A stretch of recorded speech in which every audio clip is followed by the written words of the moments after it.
En Nutesa estamos comprometidos a llevar educación de calidad a todos los estudiantes peruanos. Por ello, seguimos trabajando, adaptándonos a la era digital, brindando así material acorde a las necesidades de hoy, porque el aprendizaje no se detiene.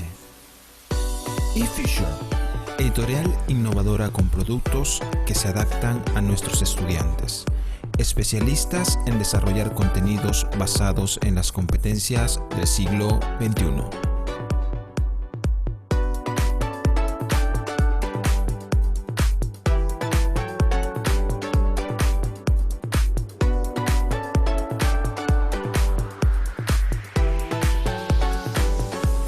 Editorial Eli, con un gran respaldo en el mundo de las editoriales. Es líder en publicaciones no solamente para el aprendizaje del inglés, sino de otros idiomas también. Conocida por su contenido creativo, ahora disponible en plataformas y aplicaciones.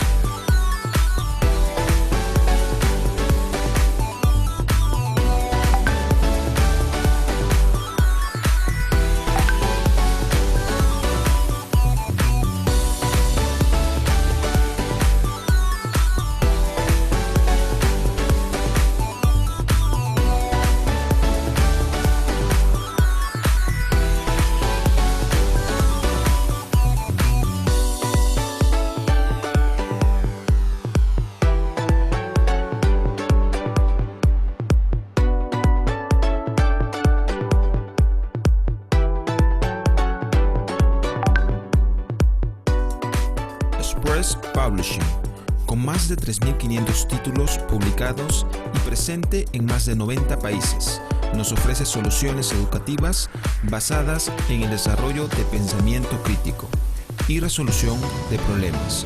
Todo ello en forma digital.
National Geographic Learning, la editorial que lleva al mundo al aula y el aula a la vida de los estudiantes.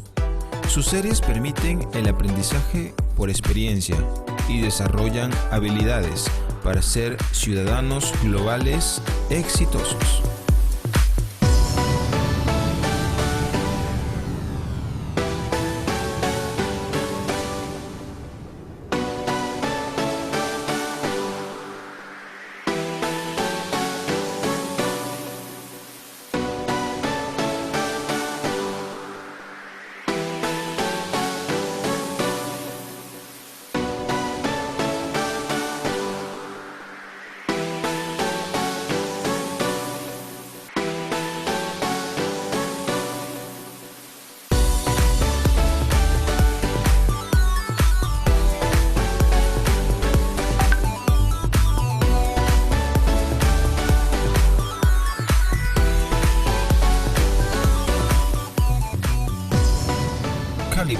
Nuestra serie del nivel inicial, que pertenece al sello Calligraphics, es la preferida de los más pequeños, quienes aprenden el inglés acompañados de tiernos personajes.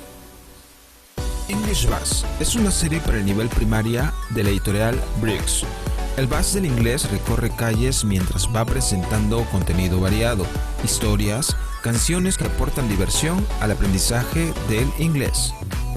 McGraw-Hill, con la misión de lograr experiencias intuitivas y atractivas para los estudiantes, esta editorial ha desarrollado sus series basándose en la investigación, nos presenta sus programas de inglés y el innovador sistema de aprendizaje de las matemáticas, Alex.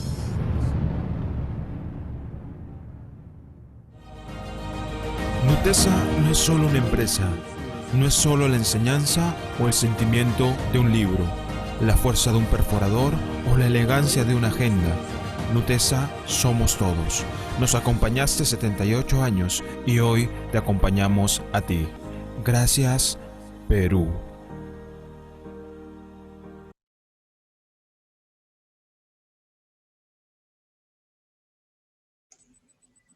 Okay, welcome again, dear teachers. Good morning everybody. It's a pleasure to have you here in our last day of our international convention, our meet.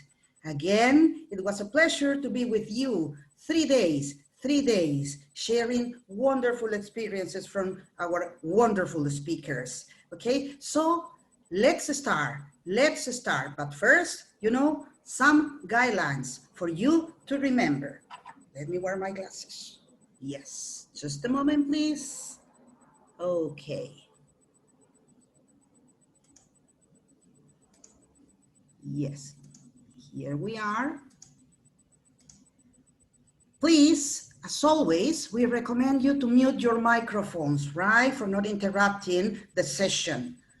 The break will be from 10 to 10:15 a.m. We have 15 minutes, but please don't go, okay? Just keep connected, Remember that it's the same link to return to the second session. Certificates will be awarded daily, and to obtain them, you must attend both sessions of each day.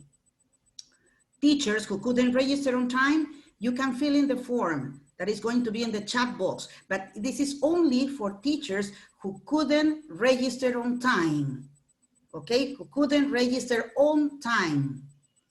We will send you your certificates from October 6th on, and of course, attached, you are going to receive a survey so you can complete and help us improve, okay? And of course, don't miss our raffle at the end of the day. And one more recommendation, please, just because of the respect we have to show, not only to the speaker, but also to all of us, try not to interrupt the session by doing anything on the presentation of our speakers, okay? Not writing anything, not writing any mark, not any sign, okay? So thank you so much, and let me introduce my partner, Lourdes.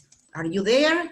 Yes, Lourdes Loaiza. Hello, good morning. Hello, hi, good morning. Hello, dear teachers. Well, today, our last day, as Patty said, and well, I have to introduce someone special for us, a friend of our house. Okay, let me share my screen.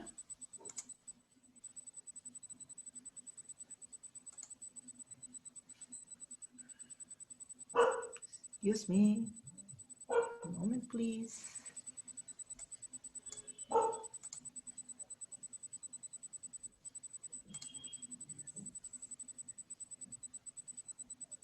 Oh.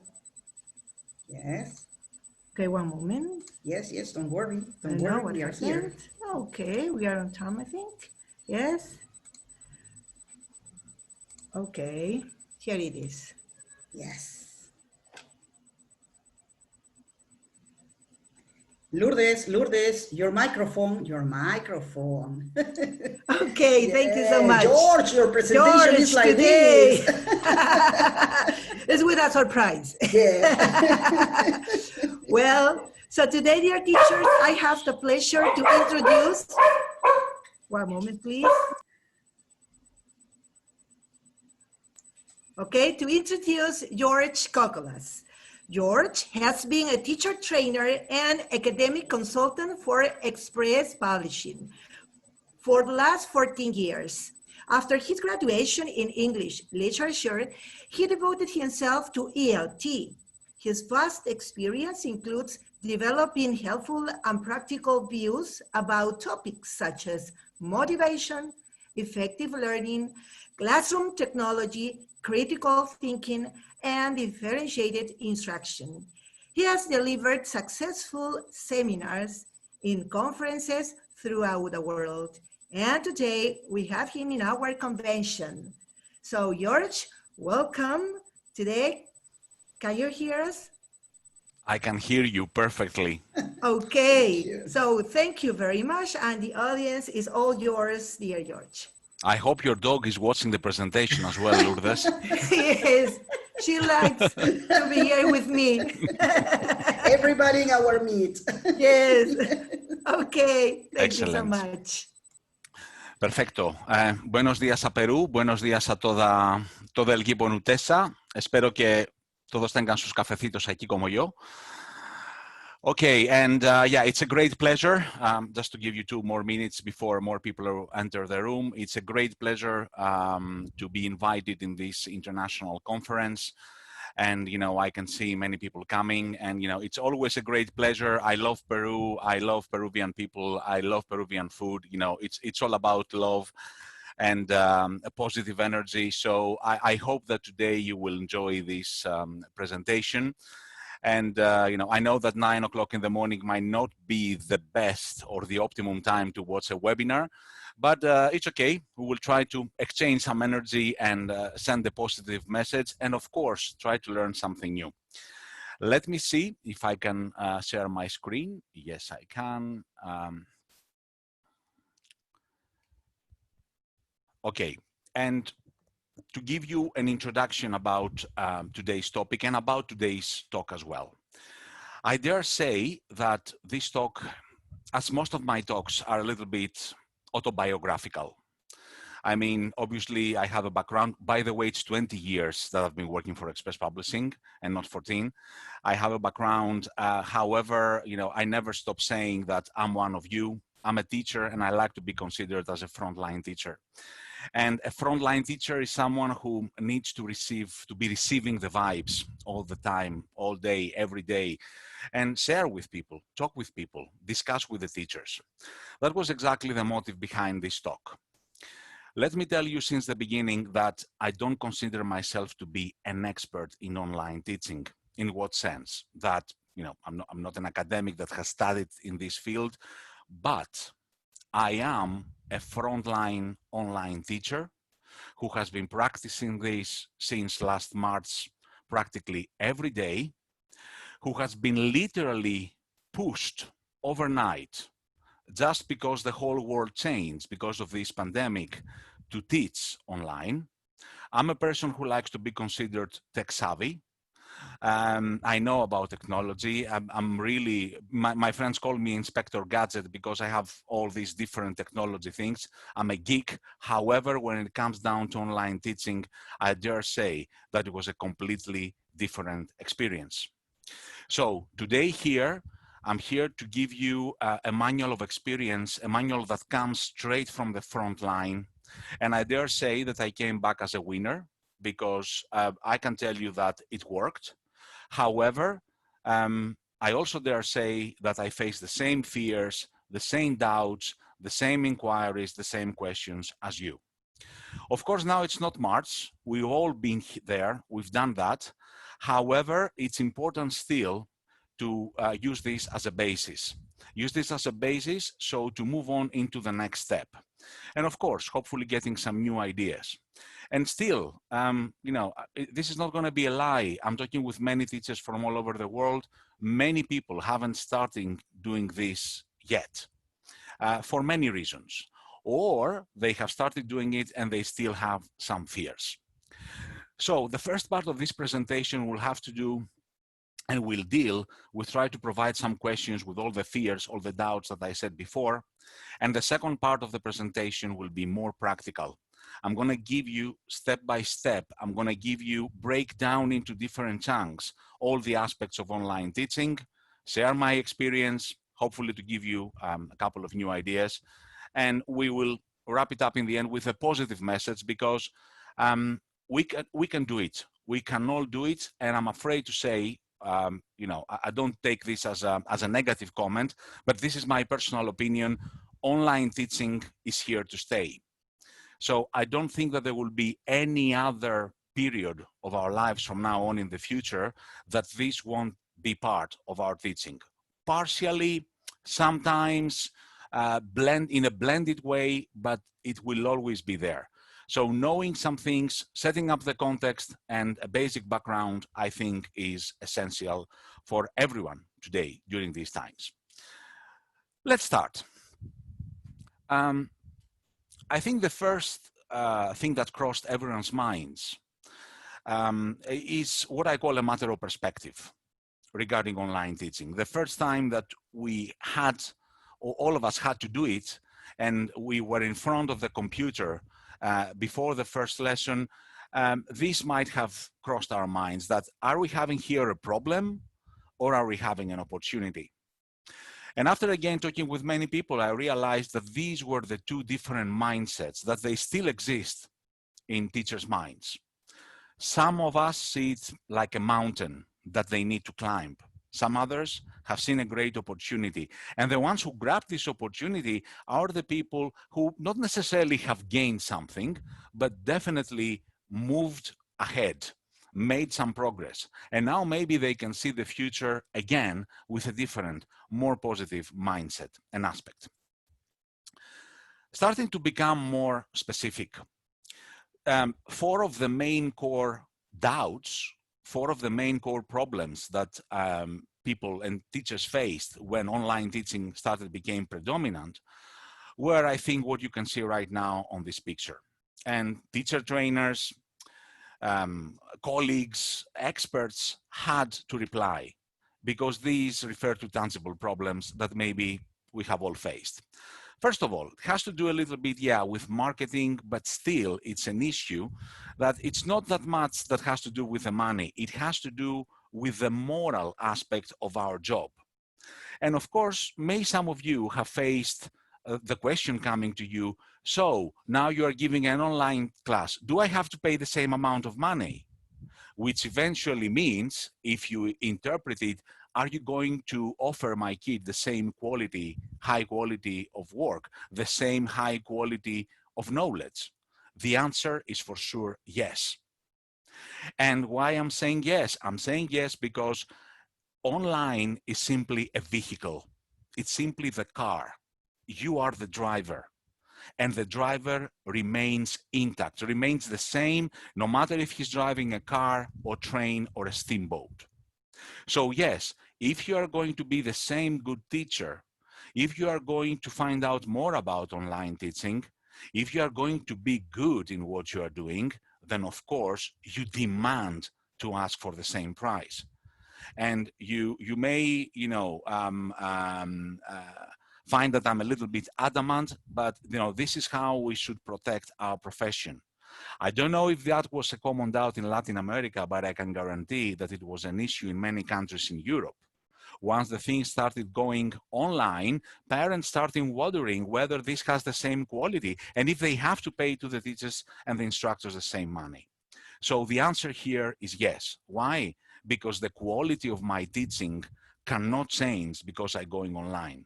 It can be improved, it can be changed maybe, it can have some other parameters, but the quality will still be very high. So the money and my reward as a teacher, no matter what this is going to be the same.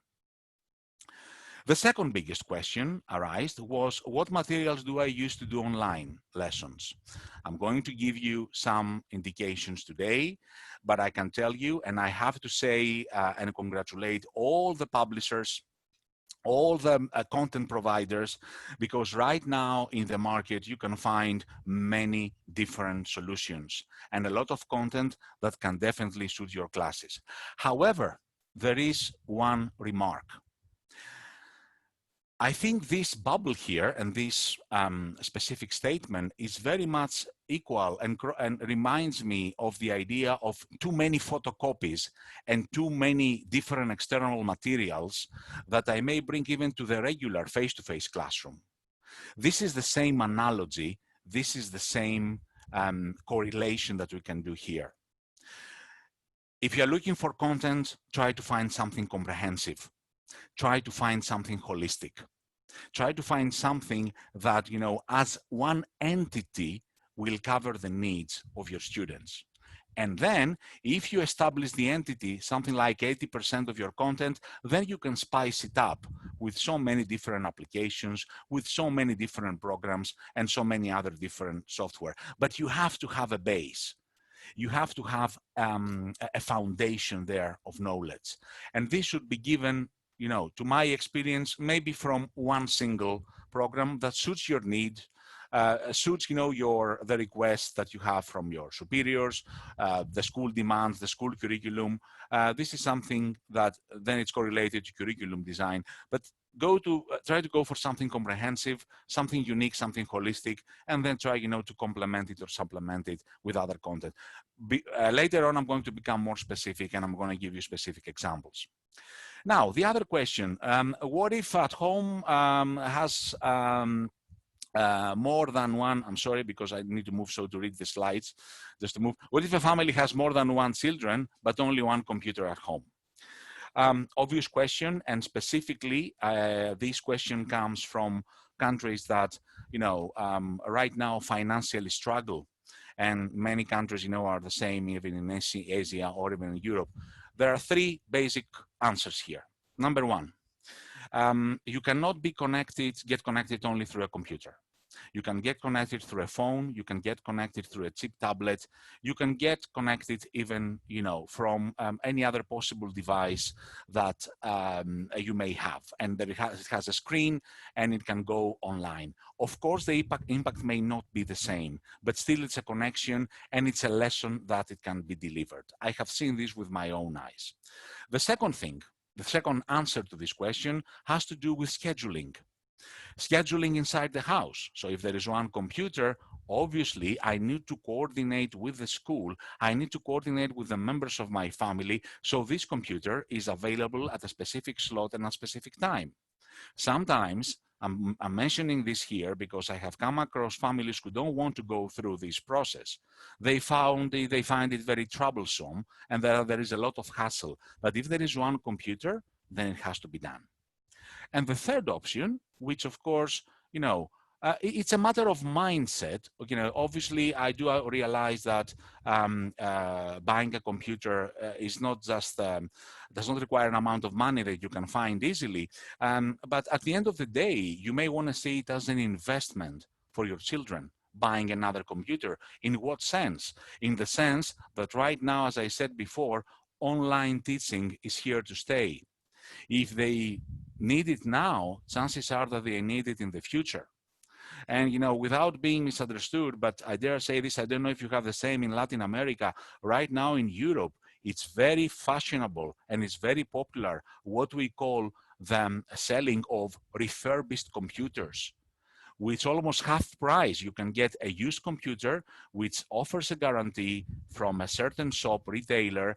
All the main parts like memory have been changed, and you can have a device for at least 10 or 12 years without paying such a big amount of money. Now, if this, again, it's not the case, then I guess then you contact directly the school and maybe you can go to another home so you can share the computer with someone else. However, there are solutions. This is what I'm trying to say, and I don't want this to be simply an excuse for someone not to have an online lesson. Okay, we need to be there and we need to somehow invest. Like we did with the face-to-face class, like buying some extra books. Maybe here we'll need to buy some devices.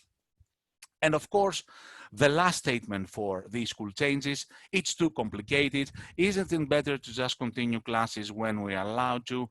Well, I'm afraid no. I think this might have been an up-to-date statement back in March. I don't think that from what I see and what I hear right now, as I said, things, I don't think that they will ever go back to what we call normal. they will go back to something different, maybe to a hybrid learning situation where we blend online with books, something like that. But I don't think that online will ever leave completely. It will always be there. So I highly motivate and I highly urge all the teachers who haven't joined, or maybe they are reluctant, or maybe they are afraid of technology, to give it a try. Today we will try to relax your peace of mind, and maybe those of you who don't want to give it a go, maybe you can try it after this presentation. I have prepared a very general short analysis, and I'm going to put everything on the table because I want to be very honest with you. Of course, when we talk about online teaching, there are strengths, there are weaknesses, there are threats, but there are also opportunities. Let's have a look at them one by one. I will start with, sorry again, but I can see, I need maybe to move this bar. Yes, I can do it. So to read the slide, okay. The strengths: flexibility in schedules and numbers of students. Let's face it. And from what I hear, Peru right now, it's like totally closed down. I'm not sure whether the schools have opened yet, and you go 100% remote. I'm not sure about this. But let me put it this way. When you have a remote learning situation, you gain a lot of time from transportation. You gain a lot of time from to's and fro's. You gain a lot of time from moving from one place to another. So when I have a virtual classroom, it might be more tiring, but definitely this gives me more flexibility in schedules and number of students. Especially during the quarantine, most of the students had time in their hands. They were all the time at home. So schedule was a little bit more flexible. If this is the case, take advantage of it. Maybe break the classes into two, maybe add up some extra hours, maybe register more students. Definitely, however, more exposure to online learning means, for me, it means a strength. The more we do it, the more we get the hang of it. And I think we get even better results. When it comes down to budget, I dare say that if you run a physical school, or if you are in school administration, this way of online teaching might be cheaper. Okay, I can see this from work conferences. My job is to travel all over the world and offer conferences. That was before the COVID. Now, you can tell from all the main conferences, they're not going to happen, because they know that apart from, having it's so difficult for the people to move around, right now, it's even more economic.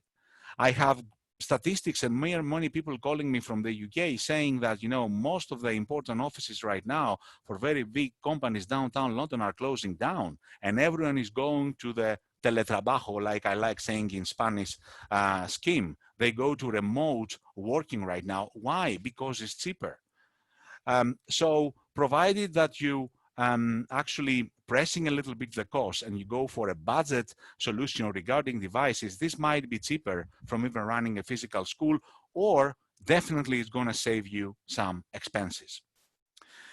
Presents different opportunities for collaboration and creativity for our digital natives. My friends, let's not forget it. This is 2020. Your students, my students, your kids, my kids may love this environment. They love this situation. Why? Because they are much more affiliated to technology compared to us. For them, the computer, the tablet, the phone is a reality, is an everyday reality, is a habit. It's a way of living. It's a way of socializing. It's a way of communication. So now it's up to us to show them that it can be also part for their education. They are very, very familiar with this digital world. They are very, very familiar with these aspects, with these opportunities, with these, combinations that you can have when you're having an online lesson. Take advantage of it. Make them your allies, and I'm sure that they are going to appreciate it. And, they may find it more appealing than even, the face-to-face teaching. And of course, there is an explanation to that. And this gets me to the next point. Audiovisual components can be very effectively combined. We are talking about the generation of the digital natives.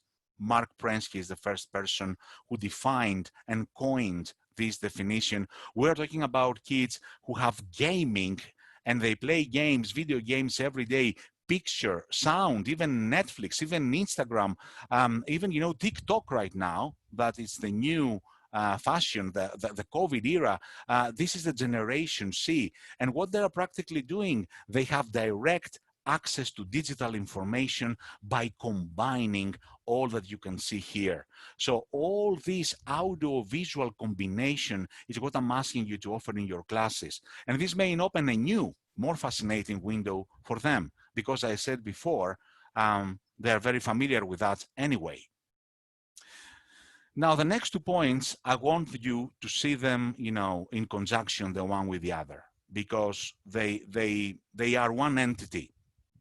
Synchronous and asynchronous learning. I'm sure we all know and we are familiar with this idea. Synchronous is when I am online. Asynchronous is when my basic core is online, but when, you know, I always assign things that can be also done in a synchronous way. And when I go back to the online class, I simply check them and interact with my students. Now, the teacher who will see this as a whole, as in one entity, will be the successful teacher.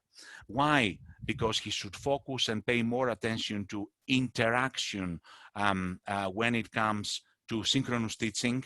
Interaction like you do it at a physical classroom. It's done simply through a camera. And there are so many different ways that you can achieve that. I will mention some of them later on. But he must see also the asynchronous as a safety net, as a helping hand for the students that for a reason cannot cope with the pace of the synchronous. So I have the synchronous as the main pillar, as the same base, and I have asynchronous coming as a backup for the students to learn at their own space and at their own time, maybe because they have other issues and they cannot interact within the virtual classroom. So you can see that even the experts have thought a lot about these problems. And it's not simply about turn on the camera and go live. There are also these safety nets. There are also these backups and these things that you can rely on in case you find difficulties. And these are one of the strengths of online learning as well.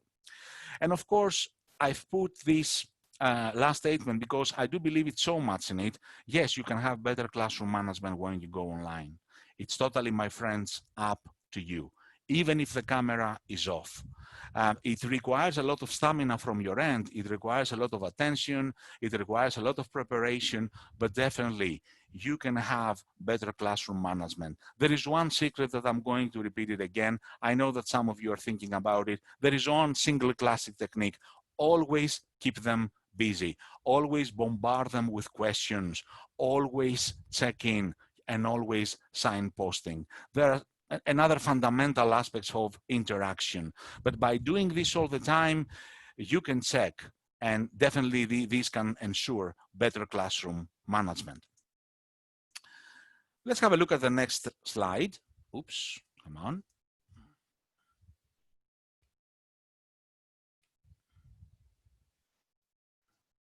Weaknesses. As I said, I'm going to be very honest. I'm going to tell you everything. It needs self-discipline from the students. Well, that's what some people say. I will urge you to think about self-discipline in your face-to-face classroom and ask yourselves, isn't it self-discipline something needed in a face-to-face classroom as well? Of course it is. So we're talking about the same principle. As I said, online teaching is simply the vehicle. If someone cannot get accustomed to this idea, cannot, get the hang of it, as we said before, it's my job as a teacher to regulate this self-discipline and sometimes make it happen. It's up to me and through my lesson to attract their attention. Okay, and someone who is not in a face-to-face classroom, he or she will be naughty even in an online classroom. This won't change. What am I doing in the face-to-face? This is exactly what I'm going to do here. Yes, technology can be frustrating, and of course, good internet connection is necessary. I'm going to say more later on about that. Regarding the internet connection, my friends, I'm going to repeat it. There are two magic words. The first one is bandwidth, which I'm going to analyze later on, but simply check with your provider. Good internet connection sometimes is a matter of money and investment. Okay, and sometimes, of course, it's a technical issue because some areas do not have it anyway, even if you are willing to pay. Equipment, yes, it's necessary. I'm going to talk about this more in detail later on, but I want to stress more the next statement because I always get this, well, if you want to go online, you have to be tech savvy. And I always reply the same thing. If you know how to use your Facebook, if you know how to post on Instagram, and if you know how to make TikTok videos, then you are tech savvy enough to go online. Trust me, you don't need, even if you're completely ignorant regarding computers, you don't need more than a tutorial of 1 hour to be acquainted with everything that you need so to go live. So that's not an excuse, I'm afraid. Okay, the basic equipment, the setup needs no more than 5 minutes. Of course, problems may occur, but this is something that we can discuss later on. But you don't need to be tech savvy in order to go online. Some basic knowledge can definitely do the trick for you. There is no face-to-face interaction with students. I welcome you all to read Teacher's Coffee because that's a page that I constantly update, and I'm in charge of, you know, feeding it with content. It's a teachers community, and of course it's sponsored also by Express Publishing, and every day there you can find very interesting articles. I have posted at least 3 that definitely pinpoint things that you can do when the cameras for a reason are off. It's another reality. It's something that we need to respect. However, this does not mean that because I don't have face-to-face interaction with my students, that I have no interaction at all. That's another story. Face-to-face interaction means, yes, that you see me, and maybe I cannot see you now. I don't know how you do, what you are doing, if you're paying attention to me or not, but I'm doing my best so to keep your interest. It's the same catch when you're delivering a class. You may not have the face-to-face interaction, you may not be able to see the other person, but if your lesson is engaging and if it's motivating, oh, I bet everyone would like to watch it and, you know, attend it, let alone maybe they will be able to turn on their cameras. The autonomy in learning can generate gaps for both student and teacher. Yes, this might be a thing, but there is also a remedy. And the remedy is regular check-ins and communication. I'm going to elaborate more on this, but, you know, again, my friends, sorry to say that, it's exactly the same like in the face-to-face classroom. If I think that I'm stepping into a classroom, I'm simply delivering the lesson from 9 to 9:45, and then everything is fine, it's not going to work at a face-to-face classroom. It's again here, and it's again in life, in relationships, in friendships, in marriages. You check your partner every day. You check in, you check out. Okay, without, of course, being oppressive or creating any kind of obnoxious, you know, feelings. But that's the whole meaning of life. You check me in every day, I check you in every day. So we can check each other and see whether we are on the same page. So if I do this regularly and I realize that the autonomy may generate problems, or maybe the progress is not sufficient, I simply do something about it. The most important thing in business and in our profession is information. If I know what is happening in my classroom, if I know what is happening in my online classroom, that's the only possibility that I have so to fix it. And if there is any problem occur with autonomy, if I know it by checking it out every day, I can definitely provide a solution. You might need more than one platform to cover your needs. That is why I told you in the introduction that you need to have a comprehensive solution for your classes and not something that is simply one entity or will serve you for just a particular expression of the objective of your lesson or a particular task that you want to deliver. And there are a lot of talks, and I have attended at least 7 different talks regarding assessment online. It's a little bit tricky, but it's super doable, I can tell you. However, I want you to pay attention to my statement. I'm talking about assessing students through tests that might be complicated. Well, my friends, we need to compromise. And we need to realize that when you go online, we might reduce the amount of tests that we offer to our students. However, this does not mean that we won't be able to assess them. It's again through this constant process of interaction and checking through a lot of questions, through a lot of different tasks, through a lot of blended learning tasks, a lot of synchronous, asynchronous, or even flipped classroom, that I check whether my students have done their homework or they have progress in the language. So there are other ways apart from tests that can definitely work for you regarding assessment. And of course, I'm going to end this part with a silver lining. For me, there are many opportunities. And do follow Mr. Rob Howard. He's someone who can help you a lot. He delivers a lot of seminars as well regarding professional development for teachers. And he can give you a lot of ideas how you can market yourselves, even in this new digital era. You have a marketing advantage through online. And I'm taking very seriously the second part of the first statement. We are showcasing our job here. We're showcasing our results. We are exhibiting our abilities. This is the best advertisement, and you should not be afraid of this. Let them watch the lesson. Let them attend. Everyone, the parents, the friends. Let them see what you're doing in the classroom. I don't think that there is any reason not to have this transparency. And at the same time, when the people starting to know and check you in, check the way that you are dealing with the classroom, check the way you deliver the lesson, they will definitely trust you more. This might be very good for your business, actually. That's going to be a great marketing advantage. Don't be afraid to share your online lesson. Don't be afraid, to talk to the parents and to all the people involved about this. We're going to talk more about this in a minute.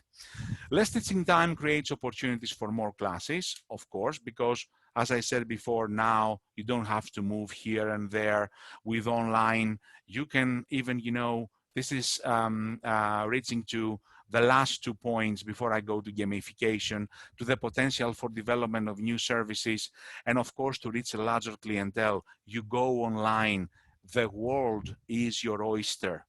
You can have students from all over the world. Of course, you have to be a little bit careful with the timetable. And when I'm talking about new services, I'm talking about to all you, the teachers of English. You may be primary teachers, you may be secondary teachers. Now through online, you may want to experience another field, like ESP, for example, that you have never done before, or specific classes that refer to speaking, conversation classes, something that you haven't tried before, or because you had second thoughts because of the face-to-face, now it might be more accessible for you. And of course, this might mean more professional success, and it might mean, more customers for you, more students, if, I'm allowed to use the term customers. But, this is still our marketing, the way we market ourselves. And of course, the opportunity that I have seen here, and I'm going to talk to you more in a minute when we reach to content, which is the second part of the presentation, has to do with the idea of gamification. And why? Not because it's something new. We've been talking, I have personally even delivered in Peru a few seminars about gamification 3 or 4 years ago. It's not like it's a new idea. It's just that it can thrive immensely in this online context, in this context of online teaching. So yeah, highly recommend gamification, and I'm going to tell you more about this. And of course, some threats. No, that's not the silver lining. This is, these are the threats. As I said, I had to be very sincere. You may find resistance from students or parents to change. There is only one solution: involve them. In the check-in I was telling you before, in efficient school management, this is up, to the upper management. As we should go into a new reality, the same should stand for our superiors, the people who are our managers, our bosses.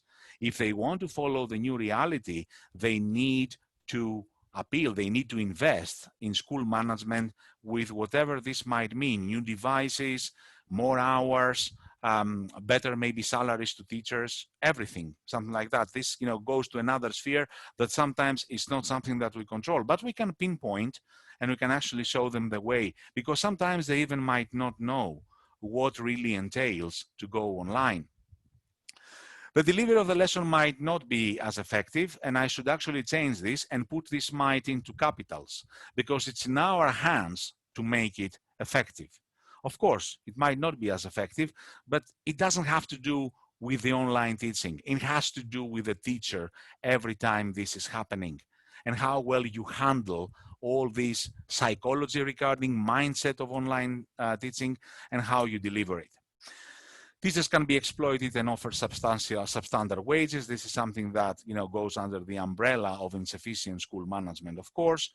E-learning can be more costly than expected. Well, it's 2020 and you have so many different offers. So you can even go medium or even low budget and you can still go online.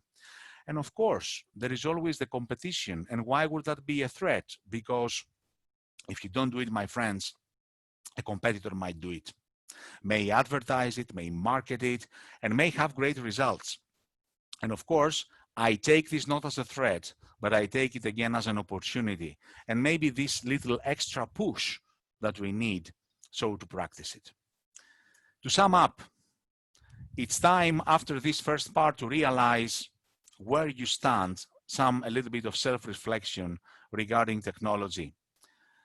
Do you belong to those who had already been using it and can now become mentors for all the teaching community? I've happened to come across and meet many of these amazing people that have really helped me. They have indeed become mentors, and I need to publicly, now that I have the floor, to thank them, because there are certain people in center countries that have literally helped all their local communities to go online. They've been doing online for years, so it was a dead easy process for them. The second category is a person like me. You may belong to those who didn't use it, but all dived into deep water and realized that it's manageable. And I dare say it's fully manageable.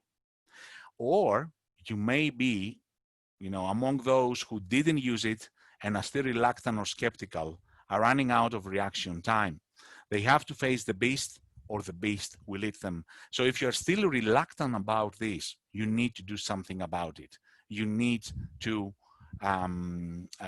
give it a go, and everything is going to be fine.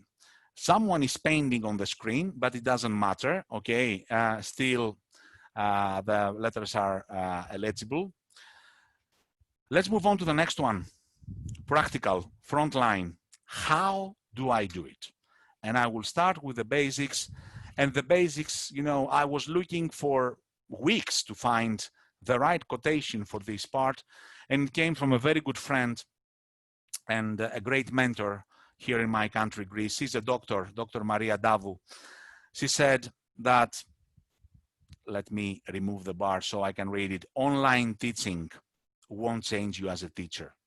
This is even if you are not paying any attention to me, I want this to be the main motto after we finish this presentation. It's not about online teaching, it's about you as a teacher. Why? Because the same teaching qualities that form your currency as offline teacher will be needed when you decide to become an online teacher.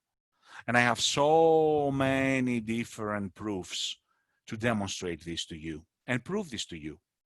You need to generate creativity. As I said, what really changes right now, the only thing that changes is the vehicle. We still need to be creative. You can create, I have now, it's been like crazy because I've been like delved into this TikTok thing with my daughters, and I'm starting creating TikTok ELT videos on Facebook. People are calling me from all over the world and they're getting crazy because they like this idea. My friends, I simply improvised. Okay, I took the text, I took some favorite lines, I went TikTok, and I've been receiving feedback, that this really works in the classroom. 1-2 minutes per day, it doesn't matter. The whole process might be no more than 10 minutes. Is authentic input and practice. And, this might be, my minor contribution to creativity, but we need to be creative. Technology has a positive side as well today. So as you use your brains and you use your abilities and your creativity to create something in the face-to-face classroom, eventually this is something that you should do in an online classroom. Never forget, you are not doing this for you. You are doing it for your students. That is why whatever we discuss here, whatever we say, even if we talk about our own mindset, this always resonates, this always is connected to the psychology, the mindset, and the attitude of our kids. If our kids are happy, then I am happy. You should be happy. If the lesson is successful, then we should be happy. So it's always about the student. So even when I go online, it's not about my fears, it's not about my weaknesses, it's about them having an effective lesson. Being resourceful. Isn't it exactly the same like you do in a face-to-face classroom? There are so many different things that can go south, even when you teach on face-to-face. What are you doing in this classroom? You have not only a plan B, you have a plan C, a plan D, and a plan E. All the time, trying to be resourceful, trying to have alternatives. Something might not work. As my friend Sofia Mavridis says, who is an expert, she has a degree on online teaching. And by the way, she has an amazing book from Express Publishing, 21st Century Skills, that I highly recommend that you all get one copy from Nutesa. She says, guys, online teaching doesn't have to be perfect. It will never be perfect. So don't you think that, there are not going to be downtimes or problems? We need to be resourceful. That's why there are all problems that can be solved. They all have solutions that can be provided. All we need is to have cater for them in advance and have them ready. And there will be so many different opportunities now, so many different combinations in a different technology classroom, that when you start discovering them, you will be definitely amazed. Be well prepared. Isn't this exactly the same like you do in your face-to-face classes? Obviously, sometimes we may go unprepared. It has happened to me. But when you go unprepared, it's, like walking in a minefield, literally. So I would never do this in an online classroom. I will be very, very well prepared, and specifically about checking everything. As I say to all the new teachers, people are asking me about the radio and about the shows and about, the webinars. They all have a script. They all have a script. You cannot stand in front of a camera. You cannot stand in front of an audience without being well prepared, without knowing what you are going to say step by step, what you are going to do in case something does not work. It's all a matter of preparation. And that's exactly what you do in a face-to-face classroom. And the only thing that changes is the stage. We are still actors. Actors are good communicators and facilitators. Instead of being in the theater and having this face-to-face, now it might be like being in the movies or on TV in front of the camera. This is a virtue and a quality that you don't need technology to acquire. And I have, a very strong example, Homer. He was the first presenter on this earth. This man who came from my country. Homer didn't have an interactive whiteboard. He didn't have a microphone. He didn't have a camera. He had only his harp and his voice. And he was mesmerizing the people with his stories, Iliad and Troyad, okay, and Odyssey, okay, with Ulysses. So a good communicator is someone who will always be there no matter what means he uses. This won't be changed. What do you need? I know what some of you are thinking now. You tell me, George, now, have we attended this presentation so to tell us that you need a speaker and a microphone? Well, yes, and I'll tell you why. Because, my friends, any of these different devices can literally ruin your lesson. If they are not carefully tested, if they are not carefully practiced and beforehand, they can literally ruin your lesson. Make sure that you have a stable device, a laptop at least. tablet or phone, it would do, but laptop, you know, is more stable. The internet connection. Check with your provider. And there is another thing that I have learned.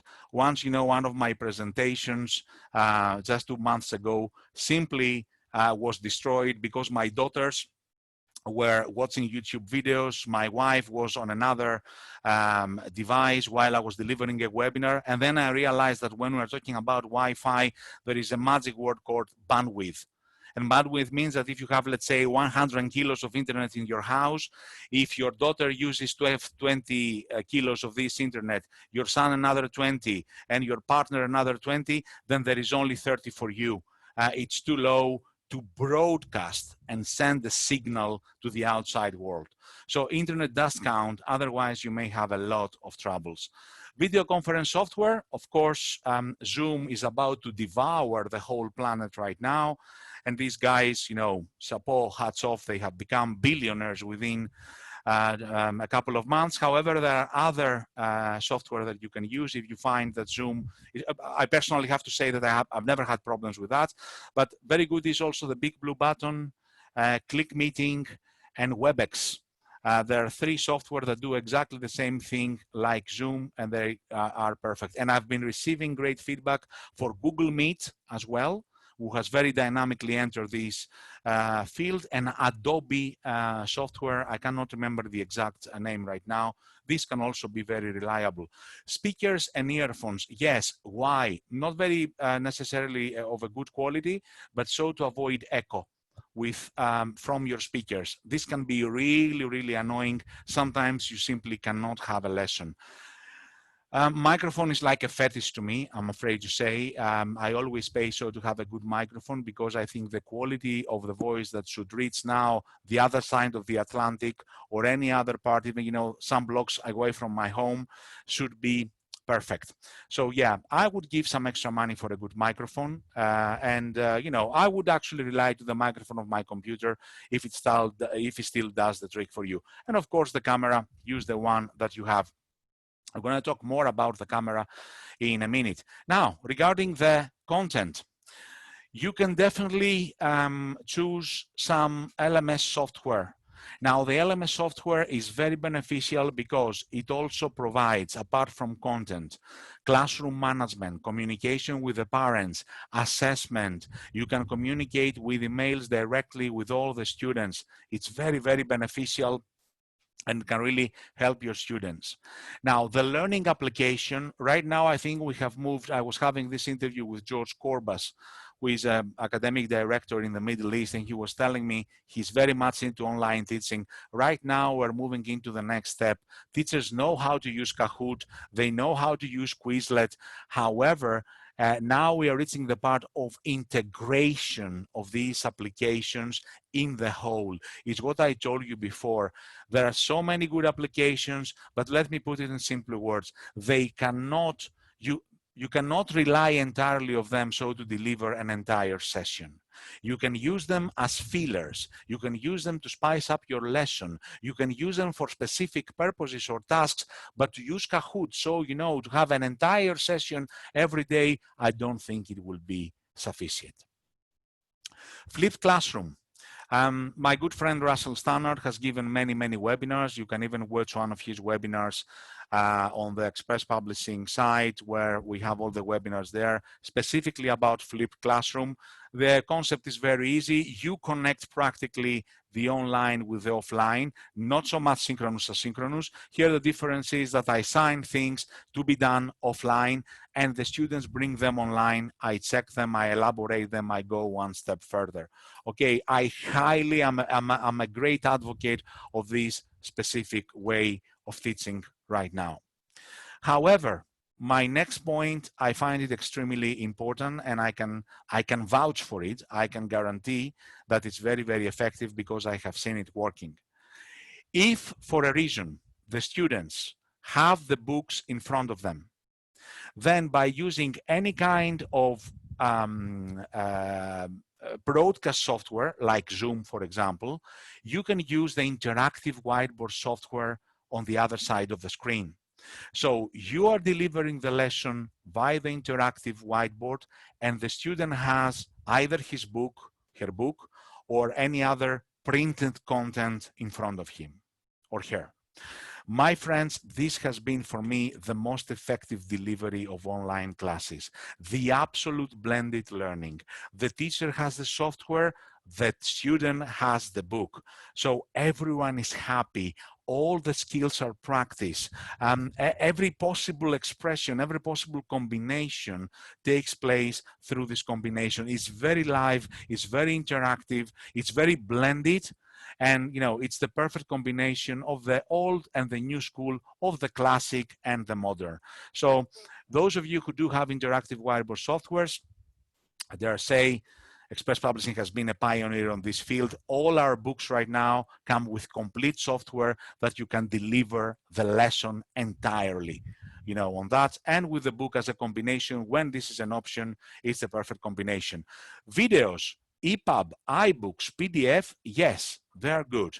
But as I said, they go under the same umbrella of the learning application. They can be like fillers, like spicing up the lesson, but not basing entirely, having an entire session on them. You can have an entire session around a video discussing pre-watching, after watching, while watching activities.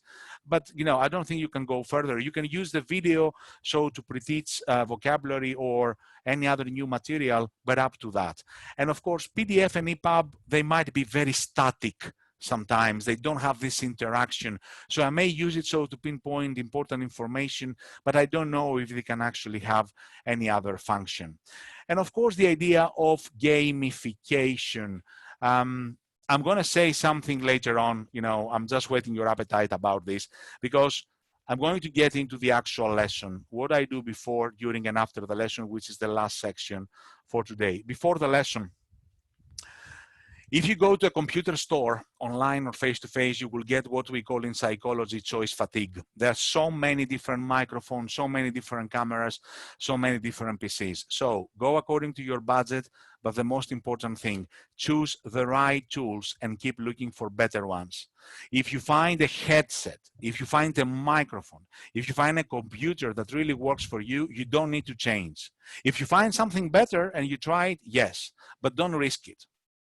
Prepare and practice in advance. This is what we did today. So to deliver this successful, hopefully, webinar, we connected 15 to 20 minutes beforehand. We tried the PowerPoint, we tested the sound, we tested the microphone, the share screen. It's part of the process. And yes, prepare to troubleshoot means prepare that you have the solution when this is needed. Okay, usually it's something that you learn from experience. When something's stuck, there is always simply a small button, and it usually has to do with this part of compatibility of material. When you try to integrate into the same digital environment so many different alienated corpses, or things that come from different sources, then you may have an incompatibility of material, and some things may not work. The only remedy is practicing and preparing in advance. And remember, my friend Sophia, those of you who go online, reset your and students' timeline, compromise. You might not be able to finish everything. You might need to repeat things again and again. You might, just because of problems of troubleshooting, to lose or miss some of the classes. It's fine. It's okay. You simply reset your timeline. You share the objectives with your superiors. You share it with the students, and it's going to be fine. Okay, it's going to be fine even if you leave something behind. Now, during the lesson, I don't know if it was mentioned during my bio data, I'm also a professional advanced neural language coach. This means, that I'm trying to help my coachees all the time having a brain-friendly lesson. And no brain can absorb a lot of information. We need to break materials into chunks. It's called micro-learning. It's done in a face-to-face lesson. The same is happening here. Break materials into chunks, one by one. If they absorb it, if they learn it, if they consolidate it, then we move to the other. But not, thrusting everything, into in front of their screens. Generate interactivity all the time. Check them out. Are you okay? Are we good? Can we move? Can you do this? Can you do that? It's going to be very tiring. I'm not going to lie to you, but there is no other way. Either through interactive tasks that you constantly address them and give them the floor, or by simply checking in with them.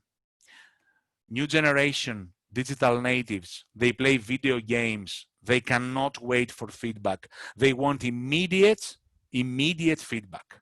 So tell me if I'm right or wrong right now, because I cannot wait. I cannot wait, that you correct my composition after 1 week and bring it back to me. I want to know now, and technology can help you towards this direction.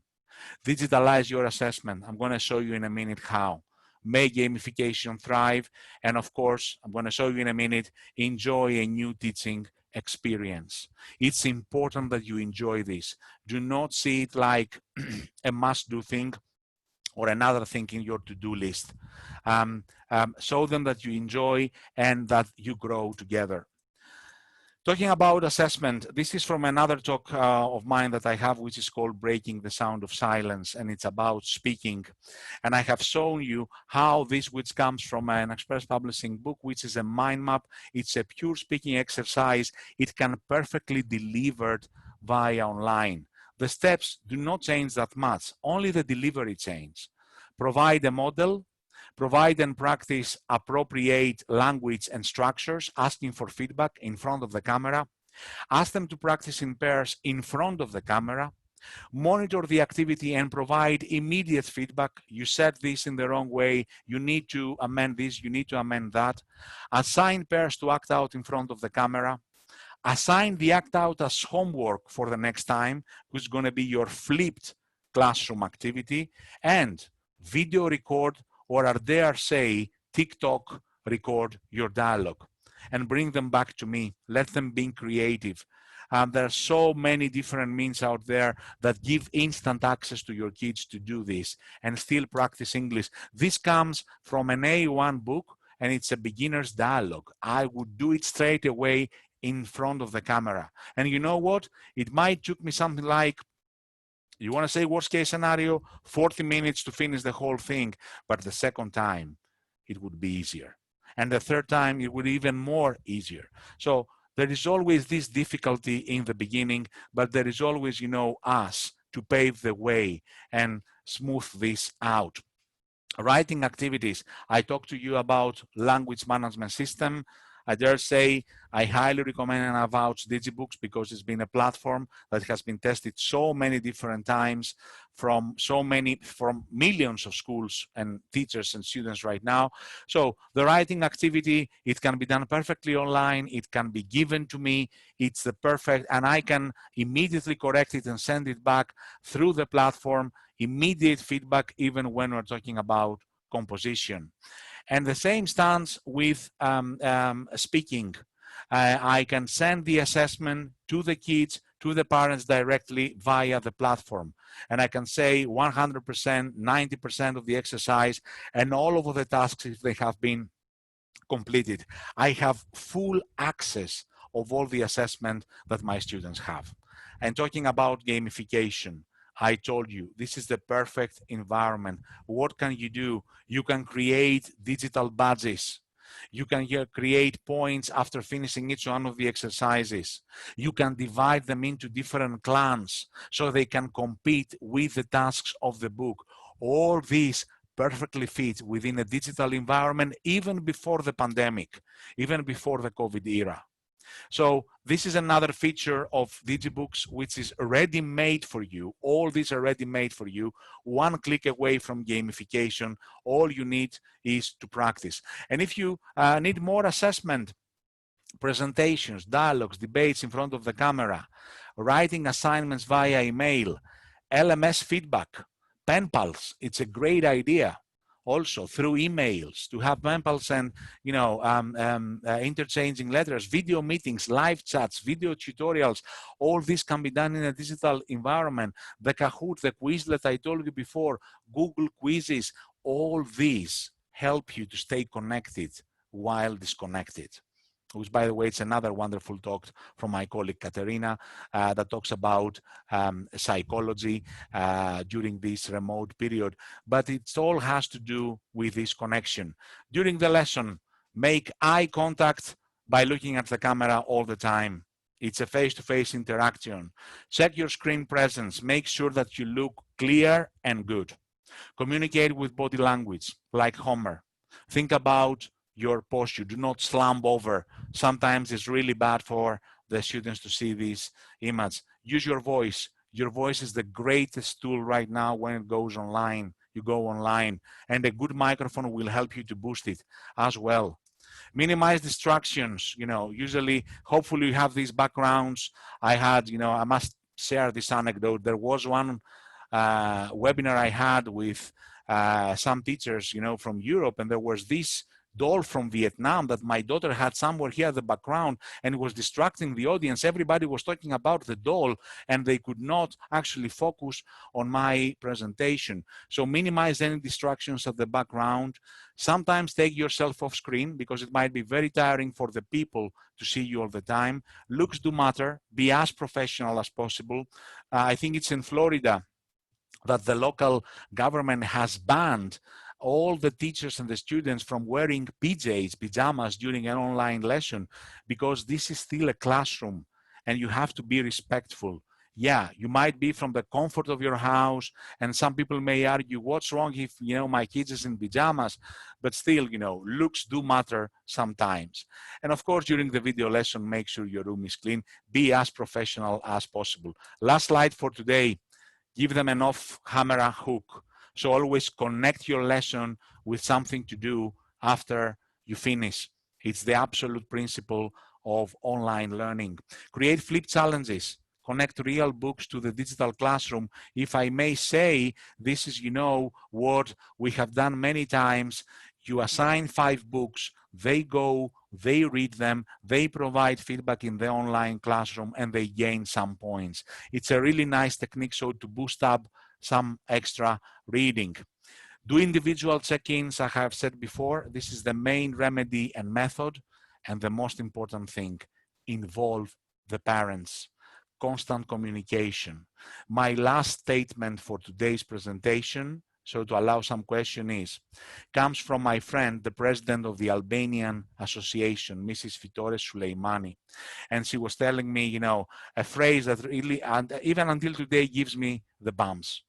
These lessons were watched, and they are still being watched by 3 generations. When you deliver an online lesson and the kid is at home, the lesson is watched by the parents, by the kids, and by the grandparents as well. So this is what I was telling you about, the showcasing of your lesson.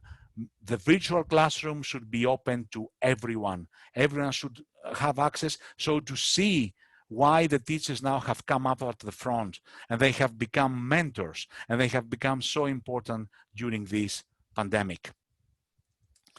I know that I'm 1 minute from the end, and all I have to say is thank you. And I don't know if there are any questions, if we have some time. Sorry if I abuse your time. Okay, we thought I was carried away. Thank you, George. Thank you. Thank you for your wonderful presentation, for your excellent advices. I'm sure all teachers are going to be recharged, okay, with all the activities that you showed us. I have just one question. They said that what about regarding the number of students they have in a class, for example, 35 students. What advices can you give us about this? How can they manage the activities?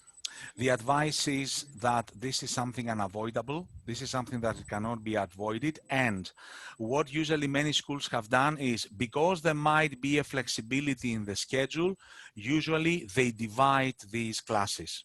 It's like they do in the face-to-face. Now my kids, they do go to school. It's still the COVID era here in Greece, but their class is being split into 2.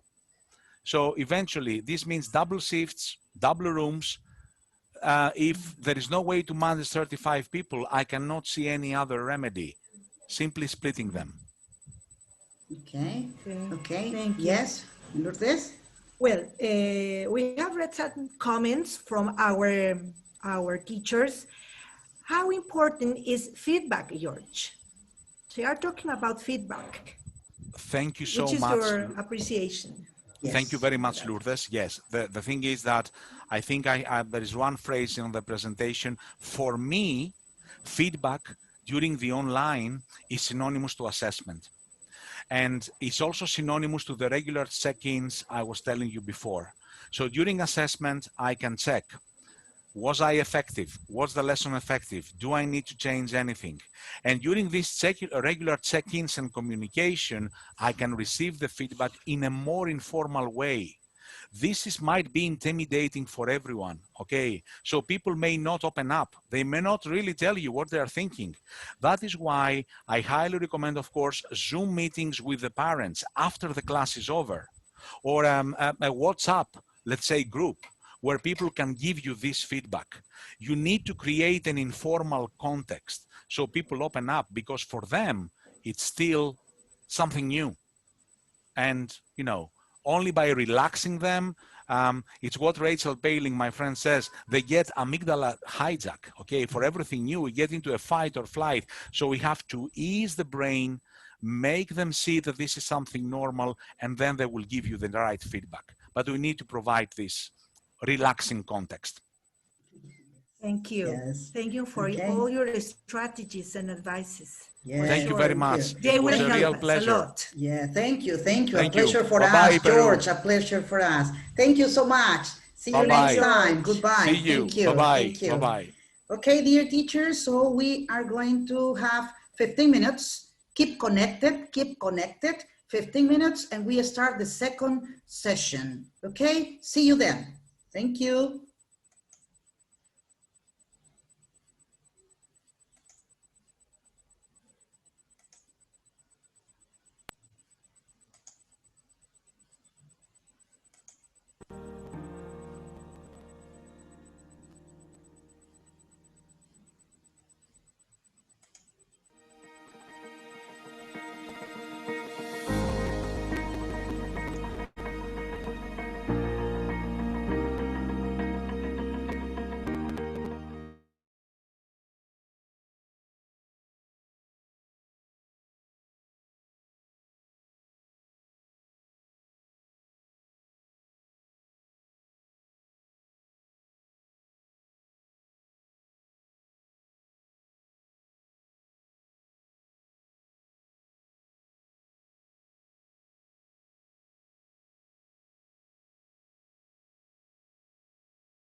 Trying now. Can you hear me?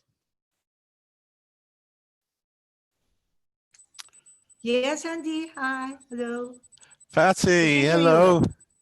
How are Hello, you? Andy. Fine, thanks. We are Good to waiting for your presentation in some Good to see you. minutes. Yeah, you're welcome. Good to see you too. Yeah, Good to see you too. yeah. Are Hello, you Andy. okay?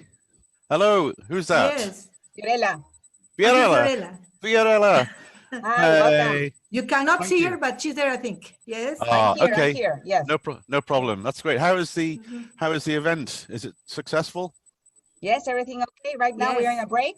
Yes, teachers are Mhm. here listening. Okay, waiting great. for the next session to start. Okay, can you Yes. see me? Okay. Yes. Is my light okay? Yeah, we can see you. You can see me because it's going dark. Yes. Yes. Here It's it's early in the morning and you are almost at the end of the day. well, it's only 4 o'clock here, but it's Scotland and it goes darker soon in the autumn. You know, it's not so dark, but it's very cloudy today, wet. So let me just check. I can share my Do you screen. want to check your slides? Yeah. Yeah, Okay. okay. Okay. Right. So we're going to give you the host. You have, okay, you have it Mhm. now. Okay. Okay, so this is my title slide. Can you see okay? Yeah. Okay, and then the next one. Okay, Yes. and then this is Okay. me and 4 points. Yes. Mhm. Great. Yes. Okay, and I might try something later. Let's see if this works. Do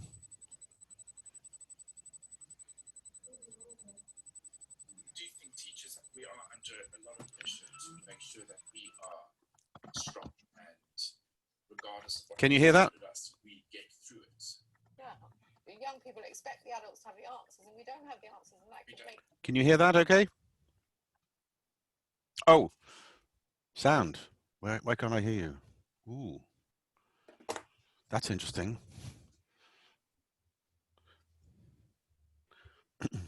Hello. Can you hear me now? Yes.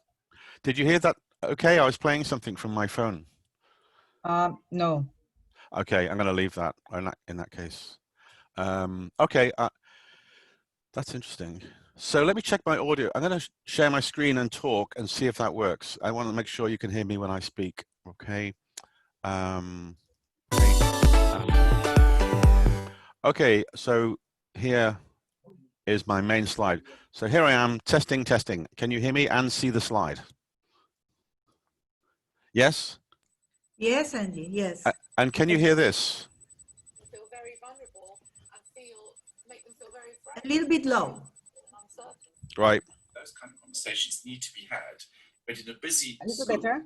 where there's a very strict timetable and a Better. massive scheme of work to get You can hear that? Could be better. Could be louder. through, Yes. we don't Would be always have better. the time to have those kind of Yes, conversations. can be better. No time. Can be What would better. improve the mental health of You can hear that okay? We Yes, can hear but you is perfectly. it only an audio or it's a video? It's just an Because idea. only we can It's hear just an idea. voices. Maybe I could turn off the, Okay. I'll turn off the big microphone, big speaker. teachers or well-being of teachers would be to have just a bit more time. Just a The one little before bit was better. just a bit. Okay, in that case, I'll try that later. It's not a problem, but it's just an idea. Okay, no Right, problem. let me just cue that up. I think teachers that we are under a lot of pressure to make sure that we are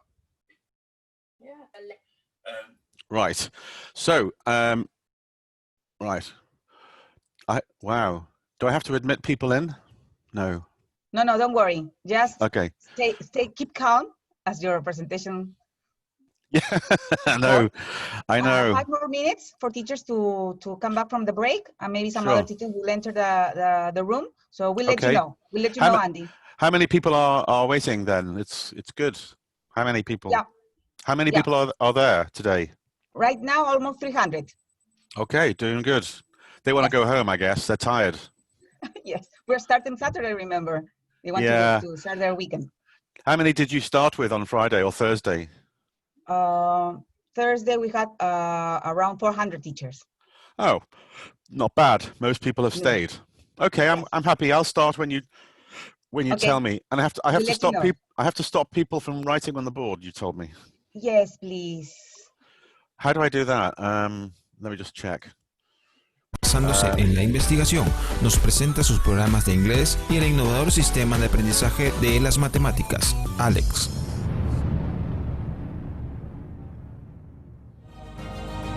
Nutesa no es solo una empresa, no es solo la enseñanza o el sentimiento de un libro, la fuerza de un perforador o la elegancia de una agenda. Nutesa somos todos. Nos acompañaste 78 años y hoy te acompañamos a ti. Gracias, Perú.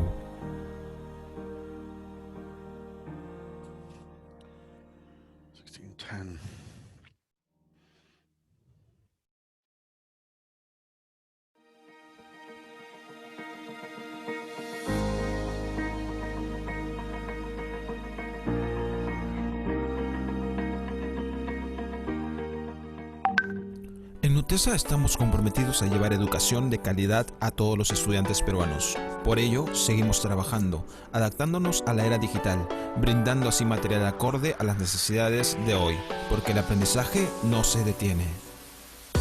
eFisher, editorial innovadora con productos que se adaptan a nuestros estudiantes.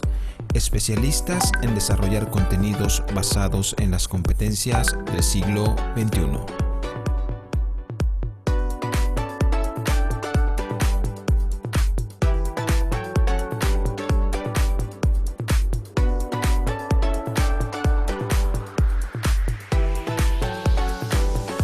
Editorial Eli, con un gran respaldo en el mundo de las editoriales. Es líder en publicaciones no solamente para el aprendizaje del inglés, sino de otros idiomas también. Conocida por su contenido creativo, ahora disponible en plataformas y aplicaciones.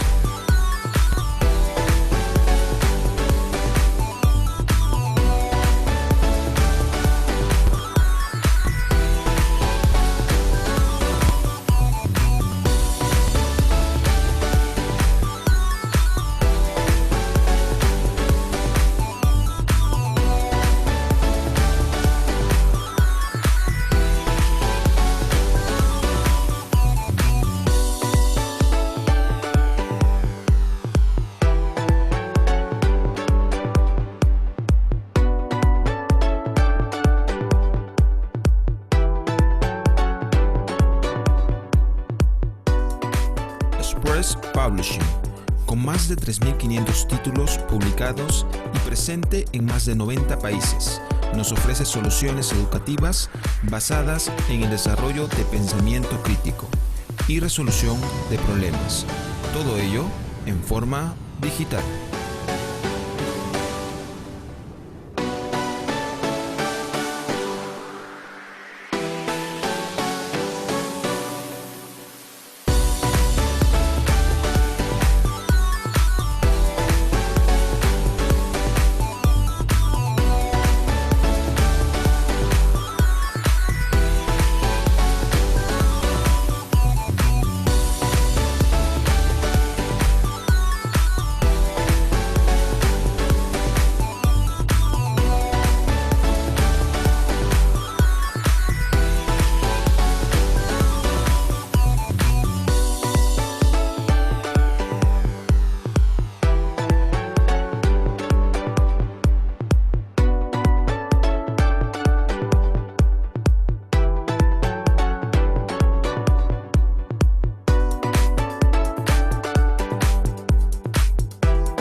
Okay, dear teachers, here we are again for our second part, our last session of these 3 nice, wonderful, and excellent days of our international convention, our meet. Okay, some guidelines again for you to remember. Let me share.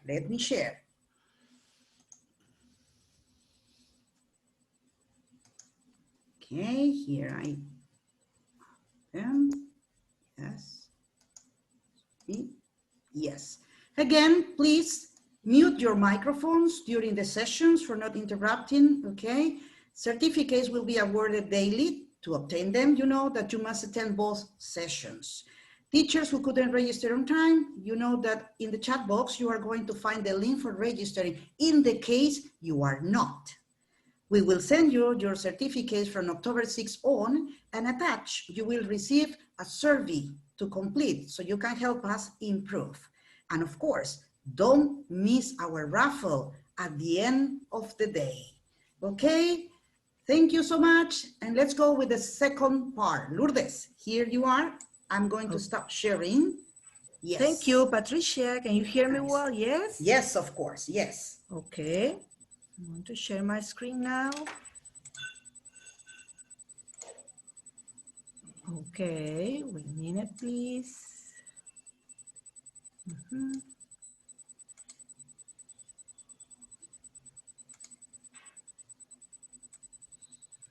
Okay, dear teachers.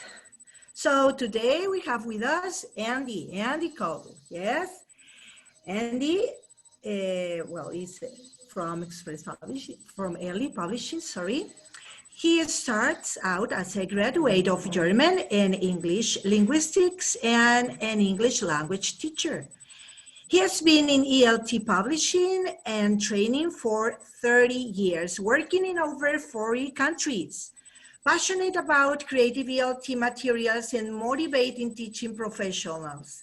Andy is known for enthusiastic and practical talks, encouraging teachers to try new ideas and connecting language learning with the real world.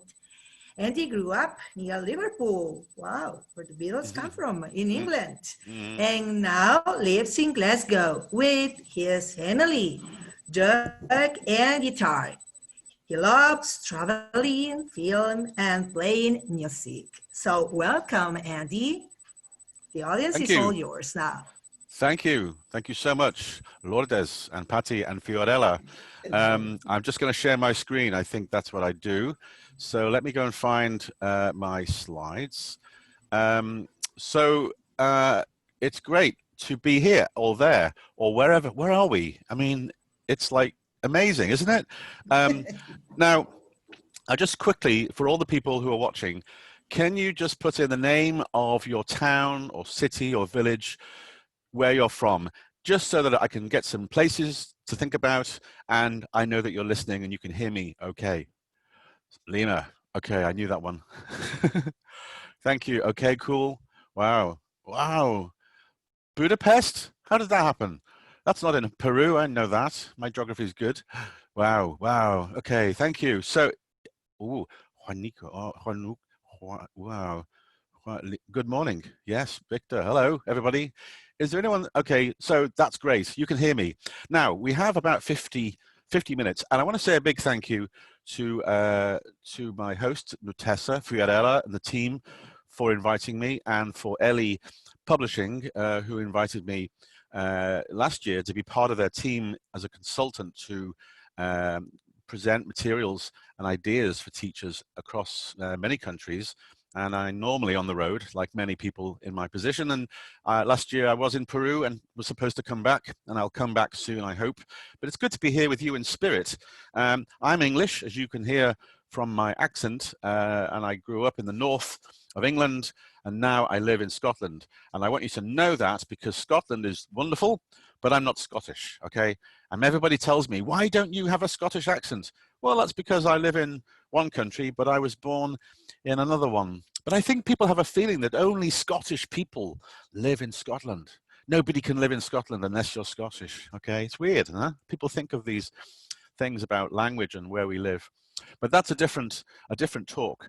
I'll show you this slide at the end. It's all the contact information to keep in touch with me with anything I mention, or any questions and ideas that you have. Please, if I can watch the chat, I might notice any things you want to say, or comments or reactions. I will be asking some questions, and this session is for you, absolutely for you. And it's an easy session, I think, so you don't have to concentrate too hard. I'm going to do all the work, we really are going to focus on you, okay? Not your students, not the parents, not your bosses, not your family. This is for you, okay? I light a little candle there, and this is for us. And first of all, before I go any further, I want to say a quick happy birthday or happy anniversary to Nutessa, okay? So I'm just clapping here because if we were in an audience, in fact, I've got my guitar. Okay, I'm going to try and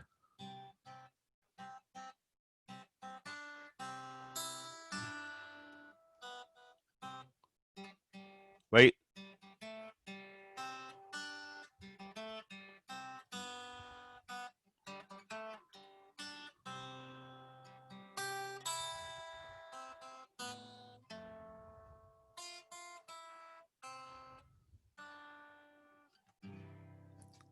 Thank you. I got there in the end. So that's what I would have done if I was there with you. So next time I'll play the whole thing properly. Oh, you like it? Okay. So happy anniversary, 78, and Fiorella and the team. What's amazing is they don't look 78, do they? How do they do that? It must be the special weather and food and the pisco sours, where I believe they are better than the ones in Chile, because the people in Chile, they told me that doesn't matter. There's my drink for you. Enjoy. So here I am, and I'm going to do 4 things today. Well, I'm going to do 10 things and a few things around them. But let's just quickly, at the beginning of this session, I want to get us into perspective with when we think about teachers and our own well-being. I think that we've learned in life, no matter how young you are, how old, or how experienced as a teacher or a person, we all know, you know, the way we generally react to situations. And I'm not going to talk about the pandemic at all, really. We know what's happened. We know it's bad. You don't need me in this session at the end of your event to keep going on about what's so bad. My job here today is to show you or direct you to some of the things that we know probably are good for our well-being, but what can we actually do about it? Because as I go through this session, I'm going to begin with perspective, and then I'm going to look at 10 tips for looking after our well-being. Now, I really say at the very beginning of this talk, I don't believe for 1 minute that the next 10 things I show you will be necessarily new. In fact, they're probably things that you tell your friends, or you help in your family, or even your students when you're looking after their mental health and you're trying to make people feel good during a bad time. But do we actually take actual steps, deliberate steps to improve our well-being during a very, very difficult time at work and at home? Because there's a difference between knowing what you should do and then actually doing something about it. And my goal today is to maybe show you some things that we know could help, or maybe you haven't thought about it. And then maybe look at the end at the sort of tools that we can use, digital tools, easy ones, for you, not teaching, you, looking after your good mood, keeping you going through a difficult time and a very stressful, changing education environment with a lot of things you have no control over. And at the end, as I said, I want to think about with you what action you can take tomorrow, this evening, after the session, that will absolutely help you to see, or help you see more the perspective, what's going on here, what we can do, what we can't do to look after ourselves. So I'm going to cheer you up. There you go. I played the guitar. It's a good start. Now, I want to, first of all, let you know that you're not on your own. Now, again, that may not be a new piece of information, but maybe in these moments when we're all together working as a team in one large group now, I think there's about 300 of us, we're all in this together. It's a cliche, but that's a lot. That means there are people that you can share ideas with. By the way, just put in yes if you can still hear me. I had a feeling my microphone did something. Can you all hear me? Put in yes. Okay, thanks. Cool. Thank you. All right. There was a moment where I thought I'd turned off my mic. You're not in this on your own. It is a world problem. And I want you to take some comfort from that, because that not only means that this is a problem where many... Andy, we cannot hear you. Okay. Yes, Have I now, muted? yes. Can you hear me now now? it's okay. Now it's okay. Yes. Okay. Yes. Thank you very much for telling me that. I thought I did something with my mic. I want you to remember we're not on this on. Oh, my microphone's doing crazy things. Can you hear me? Yes, of course. Yes. Okay. Just jump in if you lose my sound. Okay. We're not in this on our own. We are not only experiencing a crisis together, but we are able to share ideas. As you have seen, probably online or wherever you get your information about teaching and remote teaching and changes in the way we teach, there is so much information out there. And at the end of this session, I'm going to show you some places to go that I like, that I collected as links to videos, podcasts, and very useful articles, very simple to apply, ideas for lots of different ways to teach in this environment. But the main thing to remember is this is something we're all going through together. And in the news, just the other day, this comes from this news headline called 1 in 7 teachers on the brink. That means on the edge of meltdown, giving up, you know. This is from the TES, that's the Times Education supplement, and it's one of the main national news sources of the world of work for teachers in the UK. So you're not alone, and although it's a bit miserable at times, we're not at the beginning of this. We're way into the change in the situation, and therefore we've already seen that there are solutions, and you are part of the solution. But I want to also step back into a deeper thought and remind you that you are not your job.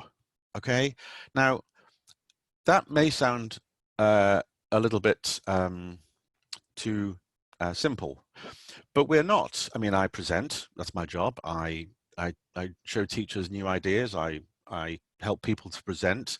I have different roles in my work, and I've learned over my time, and I'm still learning it actually, and don't think for one moment that I am completely safe and happy and I'm not without any stress, because I'm here with you as somebody who's found my own way through this and my own crises, and sharing with you what works for me.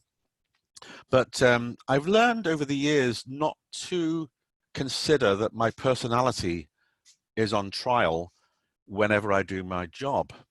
If you think about that, especially if you're a young person watching, you're a young teacher, you know, we give everything to our job, our work, our teaching, our students, the parents, the timetable, the materials. We do an incredible job. We know that, and you know, it is an incredible thing that teachers can do. And I hope parents have realized, if they've seen you and tried to do some homeschooling, they'll realize, maybe not telling you, that they realize now what a difficult job you do.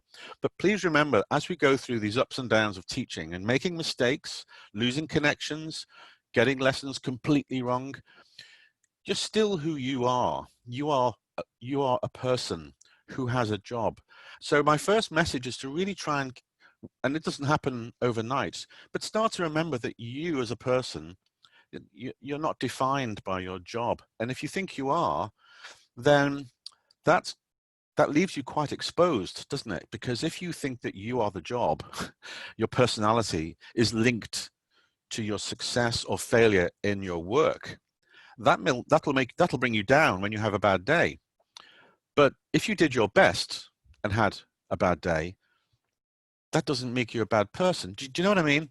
So the first thing I want to say is to remember that when we go into action, when we go into battle and do our job, you can still keep yourself, try to keep it separate from how you feel about your work. And if you think of a circle and like a pie chart, well, a lot of that pie is your job, but it's not all of your life, is it? Maybe it feels like it, but it isn't. And I want to say that right from the beginning, because that will give us the beginning of perspective and give you permission. You have to give yourself permission to step back from the job, physically if you can and when you can, but mentally too, even during a lesson, to remember that you've always been who you are, you're learning, and the job is just a job. For example, if you've if you feel that you are a teacher and that's who your personality is, well, what happens if next 5 years you didn't like teaching and then you became, you know, you started making bread and you became a baker? Are you a baker now? Oh, and then you change your job and then you decide you're going to work in a call center. So if you have good days and bad days at your work, it's not who you are. And that's why it's important to focus on our well-being, not linked to our job. And that's quite an interesting, that gives you space to look at looking after yourself and let your job be a more mechanical thing. And the reason we should do that is that, and you hear this in many messages like this, when you fly, and I heard this just on an interview earlier from somebody, when you fly and they give you the warnings and the health and safety instructions, they always say that when the oxygen masks come down, that's never happened to me. I don't know if that's ever happened to you. I've been flying for 30 years. I've never had that happen. I'm not sure if I would be comfortable, but it's never happened to me. And but they do say put on your mask first. Okay, don't help everybody else. Look after you. Put your mask on, because if you don't have oxygen, you're just going to pass out and then you can't help anybody if you wanted to help them. So this is why you're allowed, even if you have the sort of background, we all have different backgrounds, we have different cultures, we come from different families and different values. But sometimes, without being unkind, you have to put yourself first. You have to consider what's going to help me, not be selfish, but to feel better. Because once you feel better, healthier, and you have space and kindness in your head, and sometimes that's very difficult, especially if we believe what other people believe about our lesson is what they believe about us, then you're into feeling quite stressed out. And I think we can agree it's been a very, very stressful time. I'm just looking for the chat in case there's any chat that I'm missing. But yes, people are they're commenting. Good. Well, that's also not exactly difficult to think about. Now, positive thinking. The positive thinking thing sounds a little bit too easy, and it's not as easy to just think, oh, let's look, you know, let's be positive about this, you know. But it's a pandemic, you know, we're trying to work during an unprecedented crisis. So if you feel that life is hard and difficult, then you should tell yourself that's okay. You're not supposed to like this. We're not supposed to feel great. We don't have to like it. We have to change. We have to adapt. That's not the same as having to fully accept that it's a great thing. We just have to accept what we can and what we can't do.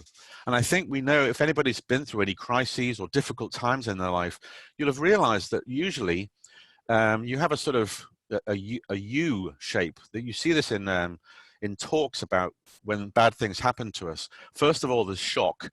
Okay, shock, and then denial. This isn't happening. This is not happening. What? It's not real. How can this happen? Shock, denial, pushback. Then we start to dip as we start to realize what's happening. Then we get sad, maybe angry. Okay, coming down to the bottom now, angry, maybe still shocked, but angry and frustrated and furious. And even though it's a natural biological problem that's affecting our lives, we still resist that it's happened. It can't be. But now we feel sad and angry, and then all the things happen, and then we move to realizing, and I think this is where we're at. We're down here now. We're thinking, wow, I guess this is how it is, right? I mean, it's awful, but it's not impossible. I mean, have you noticed we're still working if we're able to work at all, and it's not at all what we used to do. But that's not our fault. That's not your fault. We are in a pandemic that's making us do things differently. But let's think for a second, what are the positive things that have come out of this? Perhaps in your work, let's think about being a teacher now. Let's go back to teaching again. Could you just put in some words or ideas? What would you say has been positive during this crisis as a teacher? What would you say?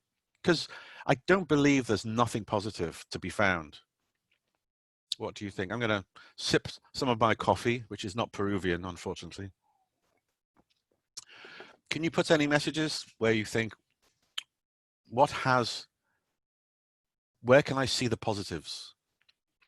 More time with the family. Yeah, that was the first thing everybody said, wasn't it? More time with the family. Family and friends are important. Yes. Yoga. I'll come to hobbies and exercise. Yeah, virtual, more time for the family. Nature, amazing, wasn't it? Everybody realized that they can enjoy being in nature. Dancing, nice one. New opportunities, I like that one. Yes, I wanted to say that too. In teaching, it's allowed us new opportunities that we didn't have before. Wow, traveling, really? Okay. Spend more time with the kids. You know what? You knew all along that technology was there, right? In the classroom, and maybe you were using it a little bit, and maybe you were always using it. And if that's the case, that's good. We need people like you to help us if we've always been avoiding technology. But once you get forced into something, then you go, oh, okay, maybe it's not so bad. So yeah, that's really good. It's an opportunity, and boy, oh boy, there have been so many fantastic creative solutions to teaching. And if you keep in touch with me, and my details are on most of these slides, my email, there are so many beautiful ways to teach now, remote teaching with blended learning, without really getting very complicated with computers. It's not as difficult as it could be. It's funny. All right, time to reflect on what we have. Yes, that talk about perspective. We've had time to consider the important things in our life. Yeah. So we've discovered our friends and family, perhaps more meaningfully. We've explored some new hobbies and creative things, which is great. And we've also discovered at work, it can happen. Maybe it was a complete mess at the beginning. Maybe it's still a complete mess, but nothing stays the same. Even the good times never last, and the bad times never last. You know, it's just an up and down ride all the way until whatever. So we have to try to just stay calm. And that again sounds, say, oh, Andy, you know, you don't know my life. Well, no, I don't, but I know my life, and staying calm is not easy. But there are ways to find the space you need. For example, there's a very nice, very popular app called Calm, and there are many of them, but this is one of the most popular ones. And Calm is interesting because it's a meditation app. Does anyone put in yes if you meditate? Even if it's in a very basic way of taking 5 minutes out of the day, just to get away from everybody and sit quietly with your thoughts. Do you put yeah, mindfulness? Yeah, mindfulness is going to come up. Yoga helps. Yeah, I don't do yoga, but I want to do that. Calm. I mean, if you are already a person who knows about mindfulness, which is teaching yourself to stay in the present, find some space and time, even if it's 10 minutes away from everything, to simply just calm yourself down, do some deep breaths. Sometimes, for example, it could be breathing in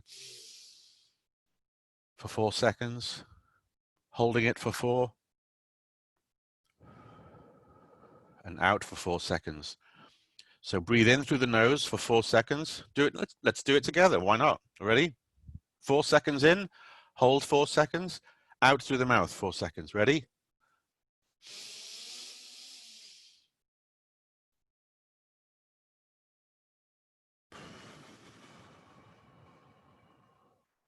One more.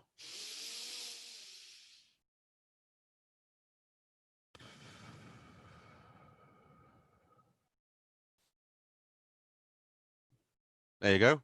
Now, if you can do that, I mean, you can even do that in a classroom. If they're doing some writing, if you're at home and they're doing some work on your remote teaching, you can find even 2 minutes to do that. If you do that 3 or 4, 5 times, gentle in and out with holding it, 4 in, hold 4, out 4, your brain is tricked into thinking that it's okay. Okay, that part of your brain that's anxious and stressed is looking for the solution to fix the problem. If you can get away and do a little bit of that, and you can say to yourself in that 2 minutes or 5 or 10, I don't have to fix anything right now.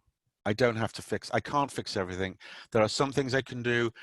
some things I can't, but right now in this moment, I'm just going to breathe in and breathe out very, very calmly. And any thoughts, they're going to come. You can't stop the thinking, but don't look at the thoughts. Let them pass. The people who talk about meditation say that the sky is blue and the clouds are your thoughts moving through. So don't grab the cloud and talk to it. Let it go past. The thoughts will come, let them go.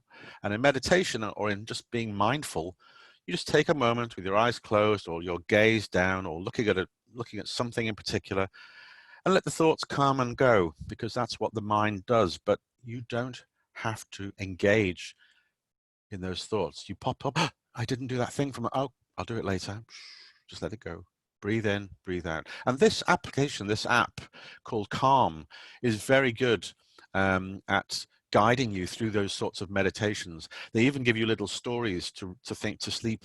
I use it a lot. I use it at night because I used to think music would put me to sleep, but actually the spoken word puts me to sleep. That's what I've realized. And these have little stories, and I think you can pay for a premium. I don't think it's very expensive. It's maybe $5. I bought it. So there's a way through your phone to find calm if you don't know how to meditate, or even consider what to do while you're breathing and still panicking. This will help you calm. Oxygen renews your cells to bring you energy. That's cool. That's true. Headspace is another one. These are just two examples of apps for your phone. Turn off the notifications, of course. You don't want anybody calling you while you're doing this, and give yourself permission to do it. Now, I am fully aware, if there's 300 people watching here now, there's probably a majority of you that do this, probably, well, more than I do. But if it's new to you, I hope it's helped you to think about, there's a lot of work done for you on how to prepare your life and daily routines to find some peace. You don't need to find an hour for this, just at the beginning of the day, at the end of the day, and maybe sometimes during the day, okay? And you've got to give yourself permission to do it. It may feel that your day is completely out of control, and that happens. And some days are better than others, but even in a bad day, in fact, especially on a bad day, find a reason to get away. You know what, when I used to be, sometimes when I travel a lot, used to, visiting schools, and sometimes I might be driving to the school. I used to drive around Europe, visiting schools and colleges. Now I'm very lucky when I go to Peru, the Fiorella and her team will drive me, Patty will drive me to schools. But if I'm on my own and I realize I'm a little bit late, okay, and I realize I'm stressed, there's things happening, and I'm already late for a meeting, I'll text the person at the meeting and say to them, I'm going to be just 5 minutes late. I'm sorry I'm late already, but I'll be 5 more minutes. When in fact, I am already there. But if I can find it, maybe I'm out in the street near a cafe and I know the building, okay, I might just take an extra 5 minutes, warn my client that I am already late, but I'm coming, and I'm taking, he doesn't know why, or she doesn't know why, but I might just be doing that just to calm myself down, And even literally, I've run up lots of steps sometimes to a meeting, but I don't knock on the door straight away. I might just stand in the corridor for 2 or 3 minutes just to calm down. I don't want to arrive at a meeting out of breath. It doesn't look good. So all these things are little techniques, and these two apps are very cool about, you can read their blogs and follow their meditation practice. Oops, sorry, where are we going now? Setting boundaries. Now, what do I mean by that? The first thing I want to say is, whenever I've traveled, and I've noticed it in many countries, it happens here too in the UK, teachers and reps and marketing people, all the kind of colleagues, we seem to be working whenever the phone is in our hand, right? WhatsApp messages from parents, for example. I think you know what I'm talking about. WhatsApp messages from colleagues, okay? But how about thinking about from now on, if your life seems to be completely bombarded, your daily life is bombarded by messages, then there are two things that I would say to you, and I do this now. I learned a lot of these things the hard way, all right, but they work, because in the end, I'm putting me first, without being unprofessional, without being unkind, and without any warnings, I now do things that make sure that I don't, for example, I don't read, unless it's an emergency, I don't answer messages if I don't want to, anytime.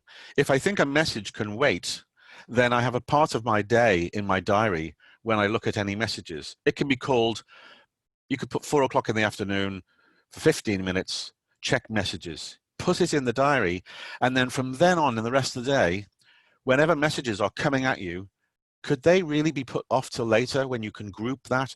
Because then you're multitasking. You've got a phone here. I've got a tablet here. Tablet. I've got my computer. I've got a door opening with people. You know what? The last thing I need is like 4, 5 different message channels hitting me. So I put those into a calendar and say, right, I'm doing that later. Yeah. People are just looking at the chat here. You put a new number in. You separate your job from your private life. Yeah. 3 a.m. messages, really? Turn them off. Tell people, look, unless it's very important for colleagues or your boss, and even then I would say, do we really have to do this at 9 p.m. tonight or 10? Really? Maybe you do, but every day for the whole of your working role? No, I don't think so. I've taught people who work with me that if they want to reach me, I'm available till 6. After that, I'm done. And if I decide to look on Facebook or WhatsApp and I notice messages, then I have to make a decision. So maybe I just shouldn't look at those messages. So what I'm saying is, at the moment, we've got a world of messages coming at us that makes it very difficult to untangle and keep things separate. But if you put things in diaries, you maybe have a chance to space out and not deal with everything as it happens. Just because the phone rings, do you have to answer it? You know, unless you see it's somebody who really needs you, you could let them go to voicemail. Is everything urgent, or does it just feel urgent? You know, maybe you're more important than that phone call and you don't know. So I think answering the phone all the time is not necessarily a good thing. If people want to call you, if you think someone's trying to reach you and you're busy, tell them, okay? Now, I really care about this message because you're possibly watching me and listening to me and go, yeah, good. Yeah, that's true. Yeah, he's right. I hope you think I'm right. It's certainly healthy. And then nothing changes. I don't want to say this as a person talking to you and then you agree with me. I want you to do this, you know, decide. For example, emails. I get emails, right? Just because they're coming in all the time, I don't answer them immediately. If I don't want to answer it that day and I think it doesn't need an answer that day, I don't do it. I block off 9 until 10 in the morning, maybe, to just check emails, and again later in the day. Yeah, I might see emails coming in, but I don't answer them until I'm ready to do my email part of my day or my WhatsApp messages part of the day. Block off your day and do those things when your brain is good for them. All right. Sometimes they think we don't need much sleep. Well, you know what? You may already have a situation where parents or even colleagues, let's look at the parents for now. Maybe you have a culture or a situation where they know they can reach you at any time. But is that your fault? Is that a rule? Is that the law? Does the school, if you felt that your life was constantly pestered by parents at any time of the day, then unless there's a rule to say you must always answer a parent's message every time you get one, personally, as a team in a school, I would say, hey guys, what? Right, let's just say to parents, let's make it very clear when they can reach us and when they can't reach us. Because if we're there all the time for them, we're just going to go crazy. Could you do that? Because you're the boss of teaching. You know what teaching is. And part of teaching is not working all these hours because it's going to bring you down. Virtual classes, we do not have any rest hours. Yeah, well, book in time. Look at your diary. Okay, it's the weekend. All right. Now, Sunday tomorrow. Find a place on your own, coffee house, somewhere in a park, away from your family for half an hour. Step outside into the garden. You on your own. Okay. And look at your diary and make a little category of things that you do in the week. Times when you teach. Okay, can't do anything about that. What about planning time, preparation time. Okay, so make a little mind map: planning time, work time. But think of all those times when you could maybe find 20 minutes rest to do these things. Just read, do nothing. Instead of filling up your time with all these, just because you can find some free time, I think that we are all caught up in filling the time because everything feels like it's got to be done. But let me tell you this really loudly, not loudly, clearly, all right? And tell you what you know already. If you had 48 hours in the day, you'd still be feeling like there wasn't enough time. You know that, okay? So you block off time. If you accept that you're never going to answer all the messages in time, then do what I did about being late for a meeting. Make yourself an extra 5 minutes, because then you'll feel more in control. Even if it's just a little bit, it's better than feeling you've got no control at all. This phone is not your boss, all right? It's just a phone, all right? And you can change how you feel about what comes through it to you. And that's going to take some change. That's going to take a little bit of habit changing, and we'll look at that at the end of this session. But set boundaries. Decide for yourself, within the reasonable parameters of your working life, what part of your day and time is yours, is flexible, and go to those parts of the day to decide whether you do emails, text messages, reading, music, meditation, whatever. Look for those spaces, all right, because they are there. And let me just say one more thing, and I've done this too. I've been in that problem. You find 10 minutes and you start scrolling through your phone. No, don't do it. Your phone will start, it's designed to make you want to look at it. That's what they do now. It's part of getting your attention. Put the phone away, get a book, play some music. Do not scroll through social media when you are trying to find this kind of space. You could put in your diary, I don't know, 5 p.m. and 10:30 a.m. Look at social media for 15, 20 minutes and then put it away. Set boundaries, or it'll spill all over the place and you'll never feel free. Yes, it's a very common comment here. Someone's saying parents don't understand that you need to rest because working in a virtual way is more demanding. What a great comment. Thank you, Milagros Yolanda. That's a great name, Yolanda. I'll call you Yolanda. Great comment. Well, if the parents think you're there all the time, have you possibly, you and your culture, your colleagues, and we're not perfect, but maybe you've given them the impression that you are always there for you. So if you start to train the parents that this is how it is from now on, then I don't think the world will collapse. They'll complain anyway about some things, but stand firm. You're not doing it because you're not a good teacher. You're doing it because this is going to help you feel better and be more productive. So find a way to detach, but I'm begging you, find a way to teach yourself that scrolling through social media is not relaxing. Scrolling through social media is fun, but it's not relaxing. And while that phone is in your hand, you might just flick along and see whose WhatsApp messages come through. Or then you'll think, oh, and then you're doing this. Now, this is the most obvious point that I'm making. Nobody in this room, this virtual room, disagrees with my comment, but are you actually doing anything about it? I do. And I don't, I'm going to come to sleep in a minute.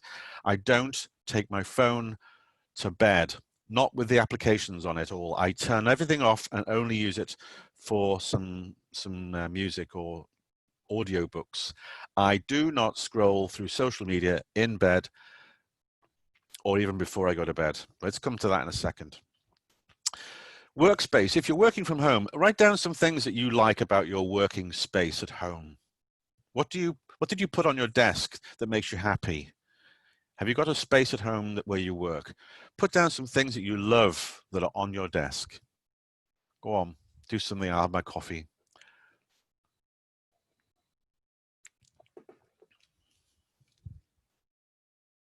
Ooh, perfume. Gosh, that's a good idea. A nice smell. Flowers, okay. Background music, bottle of, I thought that said wine. Bottle of water. Yeah. What would you, okay. Tulips and chocolate, dangerous, dangerous. Tea, okay. Have a think now. Guitar, good man, good woman, whoever. Yeah, mine is. My guitar's here, always close. Ready? We've done that. Let's not do that again. Right. Piano on your desk. Great. Hey, kids, here's a song. A good book. Well, what about now? Think for a second. If your workspace feels a bit functional, have you got some ideas from our friends here, what they're saying? What could you put on? Pictures. Yeah, the senses. A cuddly toy, your favorite toy, a picture, a model, whatever you like. What have I got? Mine are mostly books, but they're books that I might find I like dipping into for a second or two, just a page or two, make me happy. Plants are good. Plants will make you feel good. Lemon, right. So what I'm saying is make your workspace nice, okay? You don't have to be super neat, but clutter isn't good for your mind. It thinks you're not organized. You're looking at your son's picture. So that's sweet. Incense sticks. Yeah, cool. Yeah, well, yes, I know what teachers' desks look like, and I've seen my desk like that, but here's just, well, if you like a messy desk, you know, it's up to you. I think it's tempting to leave everything messy because you feel so busy. Make time to tidy it and get it all neat because you feel in control. If messy's your thing, that's okay. But if you feel stressed and you think, oh, I just hate my desk, how long is it going to take to clear your desk? And actually, I move things away, so I just got my computer and just space. It makes me feel better. And at the end of the day, I tend to try and tidy things up and make it all clear so that when I arrive in the morning, it's not, oh no. You know, you feel like you're looking at you. There's a voice in you that goes, oh, Andy, you tidied up last night before. Great, good lad. You know, I don't do the dishes as much, but then we're not perfect. What have you said? Important vision about something, not always the teachers have time, but absolutely necessary. Photo of your cats. Yeah, all right, cool. So make it nice. Now, this brings me back to sleep. And while someone there has mentioned pictures, here's a nice thing I want to say before I mention perhaps some obvious things. How are we doing for time? Okay. We've got halfway there. I'm going to move faster. Good sleep. Yes, we know. Okay. But you're not going to sleep well if you're scrolling through social media and answering messages to parents and students and things, right, and people, right up until the moment your head hits the pillow. And even though I'm telling you this and you know this, you have to, if this is your life and you are doing messages and thinking about it right until the moment you're putting it down and go to sleep, you will not sleep well. And we want to sleep well. Quantity of sleep is one thing, but quality is also vital. So, yeah, I'm just looking at a warm bath. Oh yeah, hot bath. Yeah, so a couple of things here. Again, maybe you know this, but have you actually implemented it? If you go to bed normally at, say, 11 o'clock, okay, how about you don't look at social media after 9 o'clock? What is so important? It doesn't relax you. I mean, you can disagree with me. That's fine. I wish I was in a room and you could start throwing things at me. But we know the science tells us, research tells us that the light from the screen, even if you're using a special screen dimmer, and the content, the information bombardment, an hour, if you could make even an hour free of that before you go to bed, that will really help. It will. If you can spend an evening not doing things on your phone, that's brilliant. I'm telling you, in my own life, it felt like it was impossible until about 2 or 3 years ago. And I realized my eyes and my head were just spinning. I'm thinking, that's crazy. I put the phone away after, say, 6:30, 7 after my dinner, and I really don't look at it. I don't. I want to, yeah. I feel drawn and pulled to it like a gravitational pull, but it's not going to do me any good. I'm just going to see things that look like work. Oh, I'm going to look at news. We'll come to news in a second.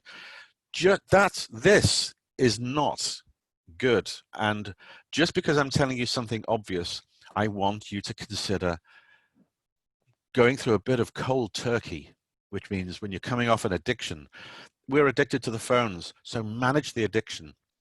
Find time for a nap, that's nice.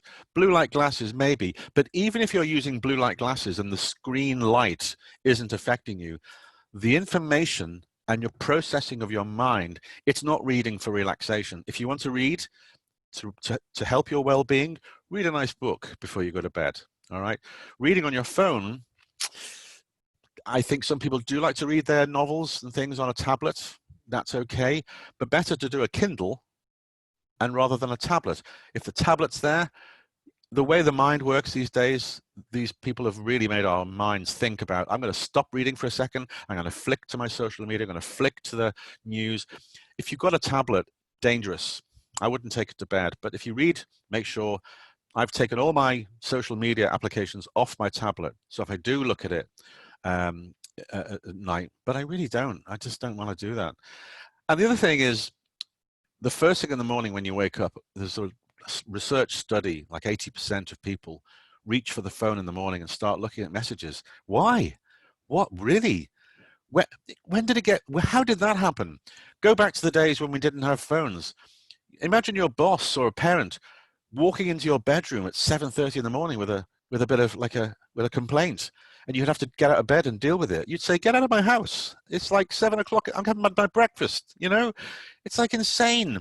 We are, just because the world has turned into this, I think we have to fight back with the way we manage our social interactions. And this is, again, not because I think I'm telling you anything new. It's because I've had to work at this myself at the risk of my own well-being.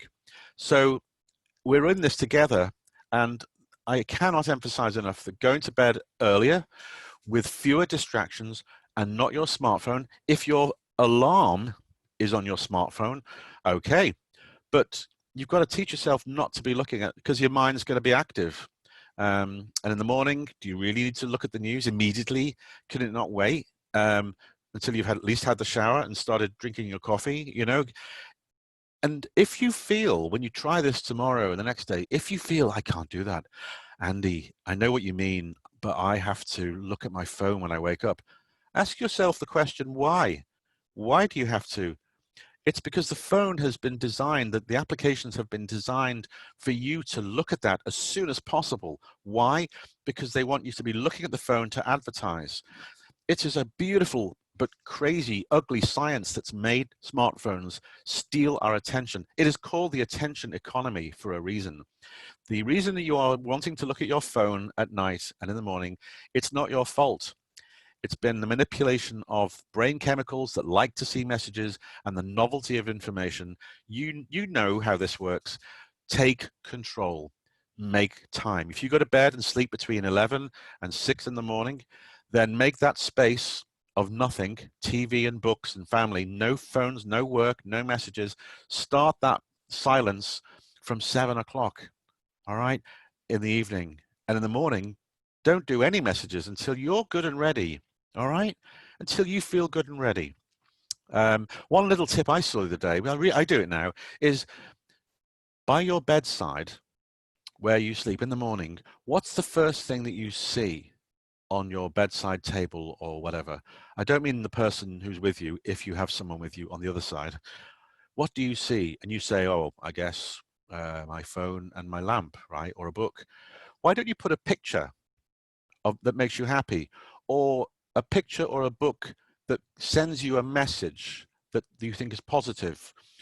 For example, I've got a book at the moment about staying present and not thinking too much about the past or the future, staying calm, okay? And I put that book on there, and in the morning when I wake up, I see that, the first thing I see, and it reminds me just to not get too crazy about what could happen in the future or what's happened lately. Just deal with today, right? Just stay in the day. What can I do today? Tomorrow isn't here yet. I can't deal with tomorrow. It's too much. I'm going to do, and this idea was great, because if you think about what you'd like to do with your life, or some things you'd like to think about, find a picture. You can do flashcards, put it by your bed, just one picture that will remind you of what it could be. A picture of a salad. to remind you to eat healthily. It could be a picture of your favorite guitarist, in my case, to remind me to focus more on the music I love. You know, that's just simple stuff, but not your smartphone with the CNN news about politics and coronavirus. Who wants to read that? We get that all day. So moving on, that brings me very quickly to my personal advice to cut down on the news. That's all I want to say about that. How often do you really need to see the news? Personally, 3 times a day. In the morning, any bombshells, any surprises, middle of the day, you know, catch up on any developments, and then headlines, you know. And if you like the news, fine. What I'm doing here is I'm trying to make sure that we are not consumed by it. I have been, we have been, but there are only so many things to be told that you can keep up with. Otherwise, again, it has legs, as we say in English. It walks all over, it goes everywhere. Contain it. How much news do you really need to watch? Because it's not good news, is it? If you like reading news, why don't you read some happy news? Don't read about the virus all the time. Some people find it helpful to write down their thoughts at the beginning of the day, you know, or if your house is crazy in the morning, maybe at the end of the day, rather than looking at your phone, remember, and maybe before you read your book, maybe write down 5 things you liked about the day, and maybe 3 things that you really, really thought you're grateful for, you know. Grateful for my colleagues. I'm really grateful for that student who normally says nothing, but he tried. Or 5 things, that person, the way they smiled at me that day. It could be anything.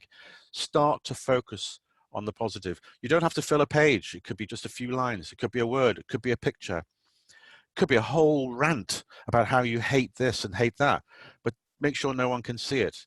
I do sometimes write on my pad, all right, something I really feel angry about or it's upset me. I write it, okay, and then I put it straight through the shredder. I do, and I feel a lot better. I feel I've got it out of my chest. I've heard myself say some things, and then the satisfaction of seeing it shredded, beautiful feeling, okay? But doing a journal, and actually if you read about gratitude journals, that I don't do enough of that actually, but putting your, and I don't mean keyboard, and I don't mean phones, okay? So don't start doing a journal on a phone. Hand, pen, paper. The kinesthetic feeling of pen to paper, and nobody has to see it. And if you're worried that somebody would see it, find a way to hide it or just shred it, okay? We're not writing our memoirs here. We're helping ourselves get the crap out of your head.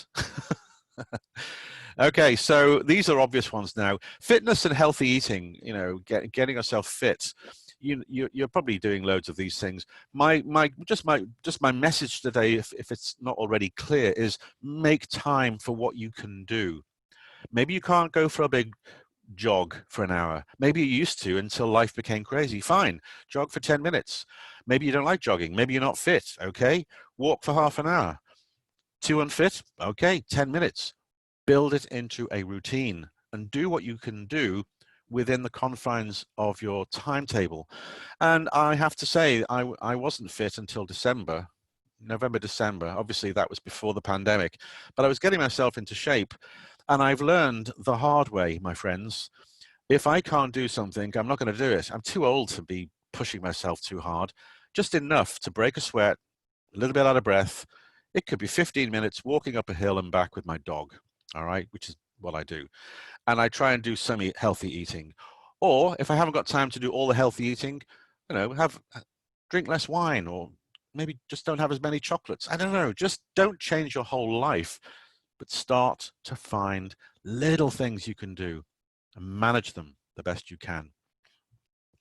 Now, keeping in touch, what I mean by that, of course, is we know, and it came up in the chat, how are we doing for time? I've got to finish soon. You know, it's one of it's fundamental to human happiness is being in touch with people. Now, this is another obvious point that I don't want to get lost here. Yes, we know staying in touch is good. Yes, being with friends and family is the most important thing. But when things get, I'm talking about not now when we're all having a nice afternoon or morning together. I'm thinking when we go back into the battlefield, you know, the teaching and the schools, that's when we start to lose the fact that, and you come back too tired to talk to anybody, fine. But maybe through the week, plan some time where you would want to talk to someone with a friend. It could be to complain, but it could be to help somebody. You know, maybe you think you could help somebody. And I think one thing I would say is when I was working throughout the whole of this pandemic, I've been looking after my parents who are nearly 90. They've been living with us for 8 months, and we haven't got a big house, so they're lovely people and we get on very well, but it's been a challenge. Okay.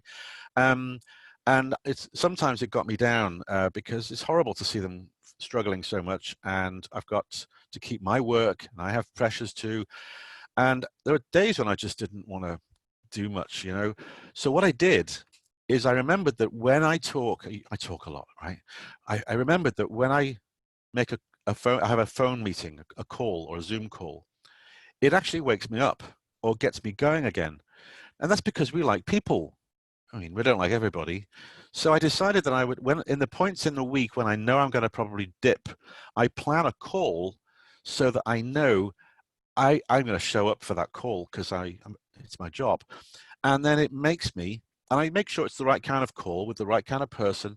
So I'm not necessarily talking about friends now. That is the most important thing. But when I talk about staying in touch, you could even make that a way to motivate yourself, because the first thing that goes out the window when you're feeling anxious or stressed or even depressed is that you don't want to do anything.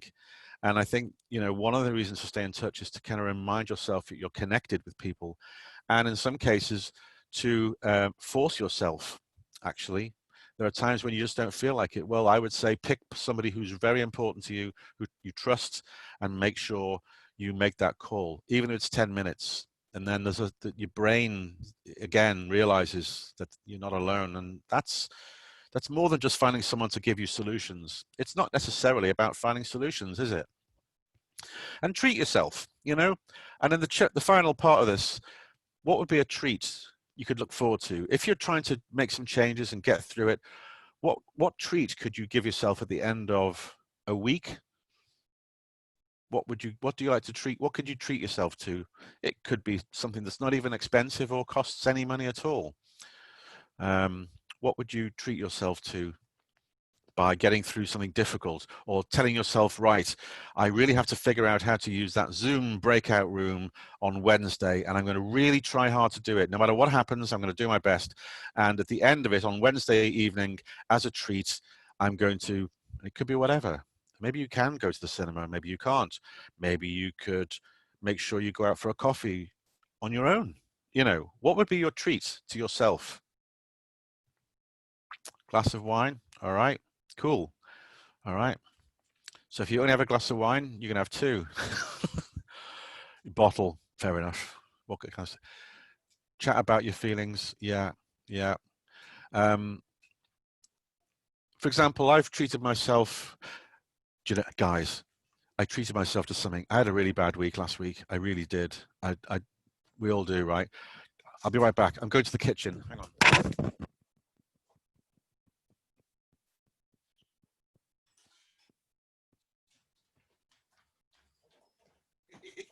I was online, okay, I can't believe it. It was an advert. I saw it. It was like $6 or $7 equivalent, all right? See that? Look at that. What is it? What is it?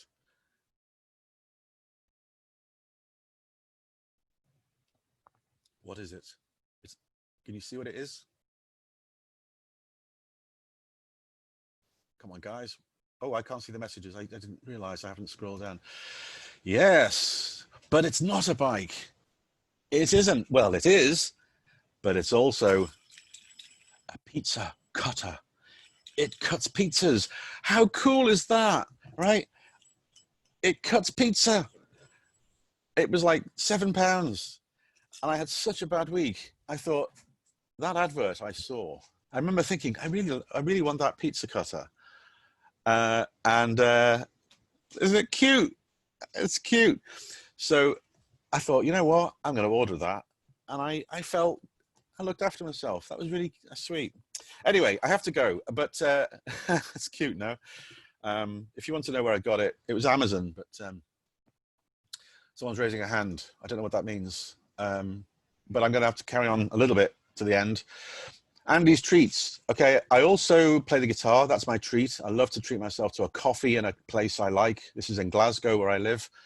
And I sometimes go for a coffee on my own. I'm married. I've got a lovely wife. We go for coffees together. I've got lovely colleagues I can meet in town. But I do love to go on my own, and I've got no guilt at all about that. The picture of the old cinema. If I could go to the cinema, I would. Films are my life outside my family and guitar. But I can't. But I do watch a lot of films, and I read about films. Film. Love them. I read. And this picture here on Instagram, I love photography. And this is what I've learned in the pandemic. When we couldn't go anywhere very far, we could walk a little bit. And we started taking notice of things. I realized how much I really like taking pictures. I don't care if they're good or not. I just love visuals, and I love them in my teaching. And I realized that I like taking pictures of the places around me. And then I thought I might share pictures on Instagram. And then I thought I'll make them pictures about real British life. Well, life in Glasgow whilst I'm stuck here. And so I created a little Instagram thing called Pictures for Teachers.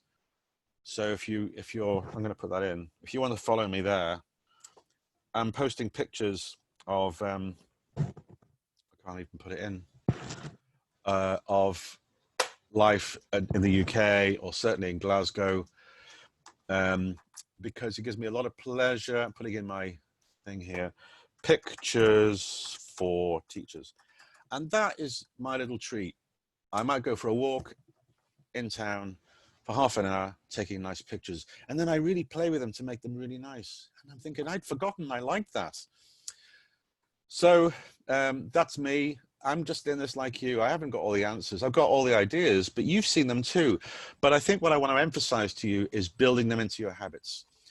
So on that final note, I'd like you to take a look at this guy's talk on TEDx, TED Talks, a man called BJ Fogg.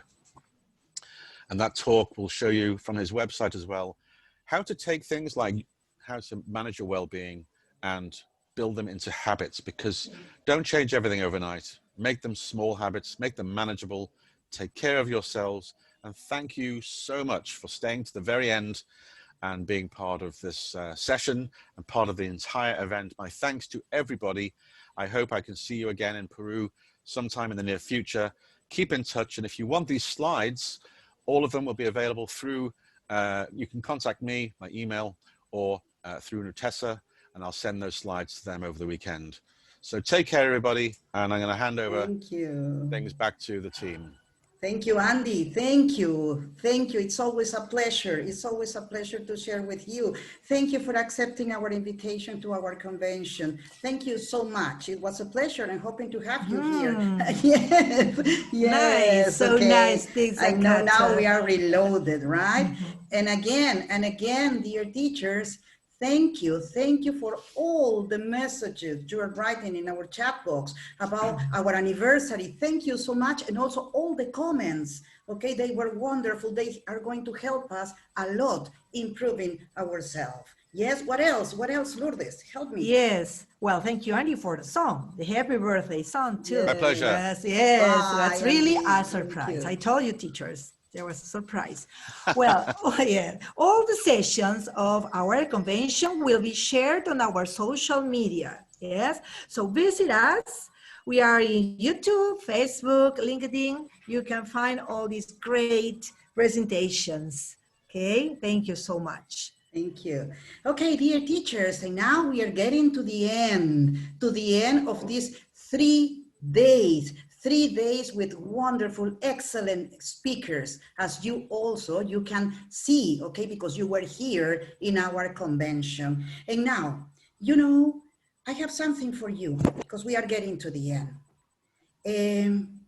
One day we were at home, and next day, our lives changed in the whole world. And we didn't know what to do. It was like a challenge, something new, something strange, but here we are. And we and you, dear teachers, accepted this challenge because that was a different way of working, okay? And we are here and you are here because you are great teachers. And also, Nutesa accepted the challenge. Yes, because we say, no, everything had to change. And we are here. We continue working with you and for you. And I have something that our Nutesa team prepare for our anniversary. And the intention is not only that you can watch this video, but also that you can know the people more than a team, a family. Yes, because in Nutesa, we work like a family, okay? And we want you to know the people who is always working with you and for you. Let me share.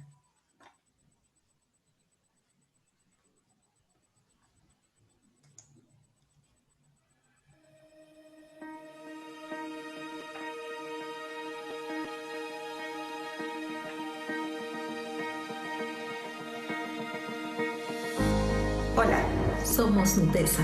Y pronto cumpliremos 78 años. Lo celebraríamos. Como siempre. Pero somos conscientes Que la situación actual ha tocado Lo más sensible de nuestros corazones. donde muchos Hoy no cumplen Un año más. de vida. como nosotros,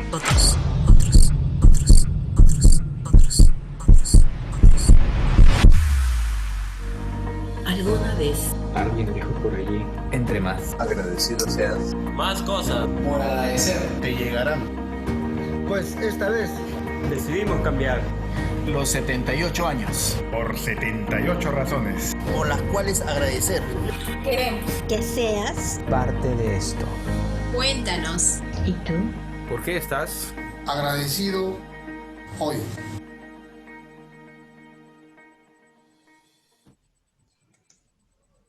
Yes, dear teachers, yes.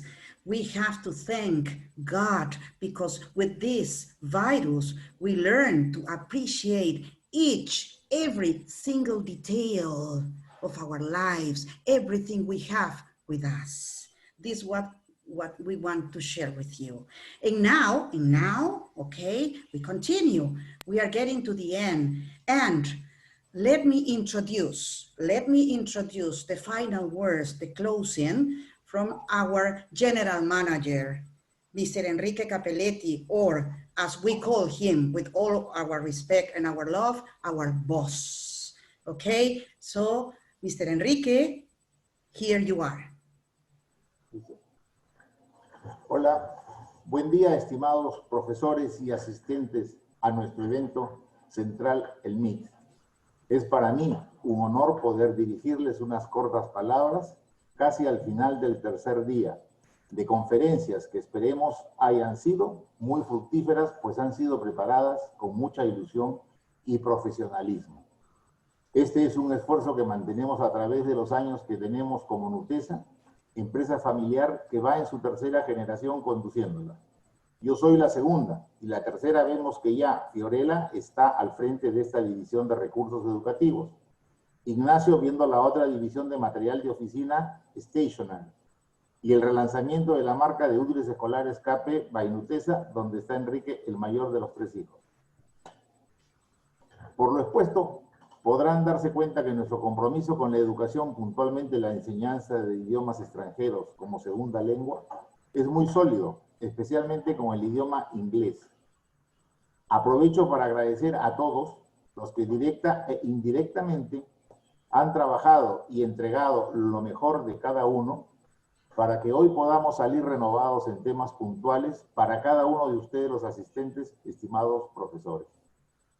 Agradecer a los conferencistas y a sus editoriales que con mucho agrado aceptaron compartir con ustedes las experiencias de sus estupendos profesionales.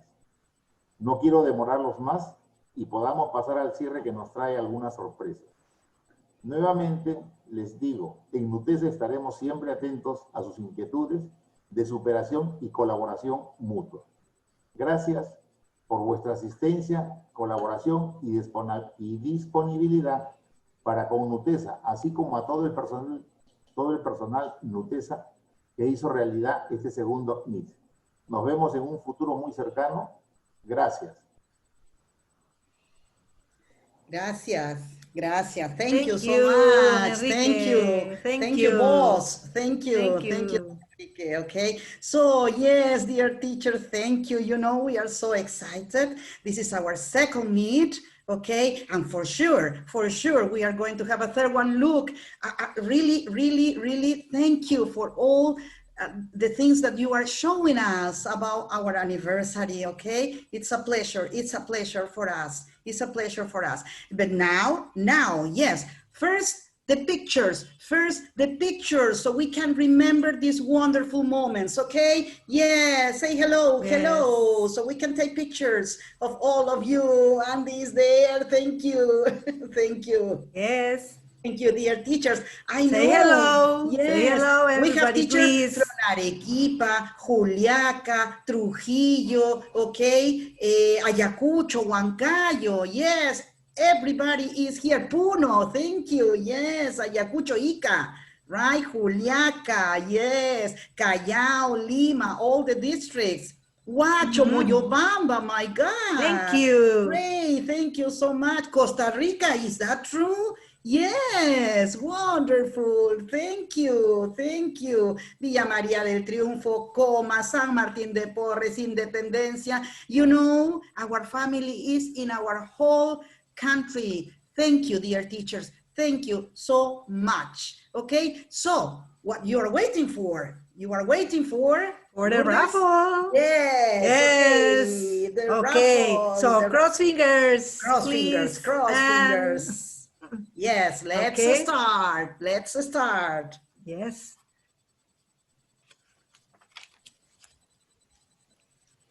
Yes. Okay, let's see. Okay, I am going to show raffle. you. Yes. I'm going to show the prize, of course. Yes. Right, yes. Sorry.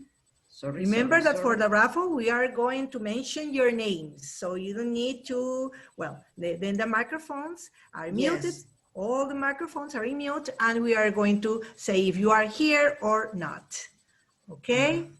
I cannot. So first, Patricia is going to show you the prize, or you have it now? Sorry, okay. I cannot share. I don't know what happens. Yes. Yes, here it is. Okay. Just a moment. Let me share. Everything is okay, I guess. Yes. Okay, yes. Okay, here you can see. Tell me if you are. Yes. Okay, here is the prize. Okay, it's a virtual course by CTS, Customized Training Services. How to make online exams with self-correction and feedback included, starting 31st October. Okay, and how many winners are we going to have today, Lourdes? How many winners? Look, can you see my two hands? Today we have 10 prizes. Yes. 10 prizes. 10. Okay, is that true? 10 prizes for today. Yes. So let's start. Yes. It's our final day, right? Yes, okay.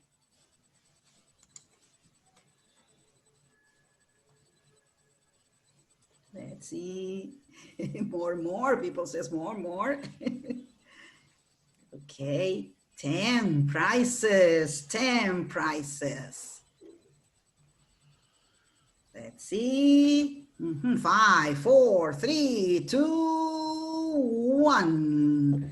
Okay. Marian Zoila Escalante Pereira, Alan Augusto Paulinson, Araceli Conde Chávez, Liz Débora Poblete Moró, Rocío Elvira Alina Cebredo Zapaza, Luis Alejandro Noriega, Esther Cuba Campos, Diana Francesca Ventura Grijalva, okay, Roxana Elizabeth Olivar Vázquez, and Moisés Vázquez Gutierrez. Are they here? Well, Marianne is not here. I can see her. Marianne is not here. She's here.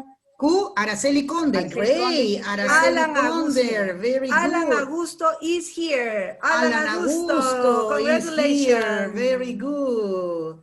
Okay, Liz who Poblet else? is Who not else? here. Who? Liz Poblet is not here. Liz Poblet is not Oh. here. Rocío Elvira? No. No. Esther Cuba? Diana Ventura? Roxana Olivar, no. Cuba, she's Moisés here. Vázquez, Esther no. Cuba, she's Esther here. Cuba is here. Great. Esther Cuba is here. Okay. Who else? Olivar is here? No, No. Vasquez is here? no. No. Okay. Yes. Yes. Okay. So we are going to go over seven winners now. Okay. 7 winners now. Great. Thank you. Thank you. Our marketing department helping us. Thank you. Our collaborators. Yes. Pati, Rocío Cabrero sí está. Rocío, yes. Cabreros.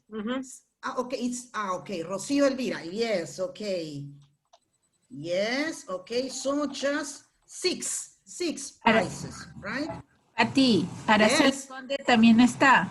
Yes, Araceli Conde, yes. Oh, We said okay, yes, okay. we said yes. Thank you. Okay, now six prizes. Very good. Yes. Again, 6 prizes again. Yes, great. Okay, let's see. Okay. The last day of our meet. Hoping to see you next year.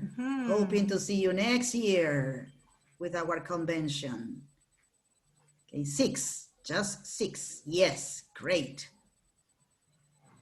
Okay, 2, 1. Let's see. Great. Yajaira Guamán, Mónica Quiroz, Noelia Vargas, Jessica Villegas, Laura Zambrano, Mariela Palacios. Are they here? Yajaira is not here. Noelia Vargas is not here. Noelia Vargas is not here. Yajaira is not here. Mónica Quiroz.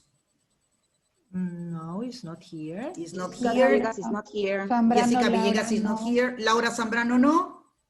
Mariela Palacios, no. Okay, no Laura Zambrano, no Mariela Palacios. Again. Yes, sure, totally sure. Yes, 6 prizes, 6 winners again, 6 winners again. Don't worry. Where is my name, said the teachers. Okay, let's see. Okay, 6 more. Yes. Okay. Again. Yes, the 6 prizes. Okay, now the 6 winners, 6 more. Okay, let's see. Yes. Okay, 6 more. Yes, great. Okay, here we go again.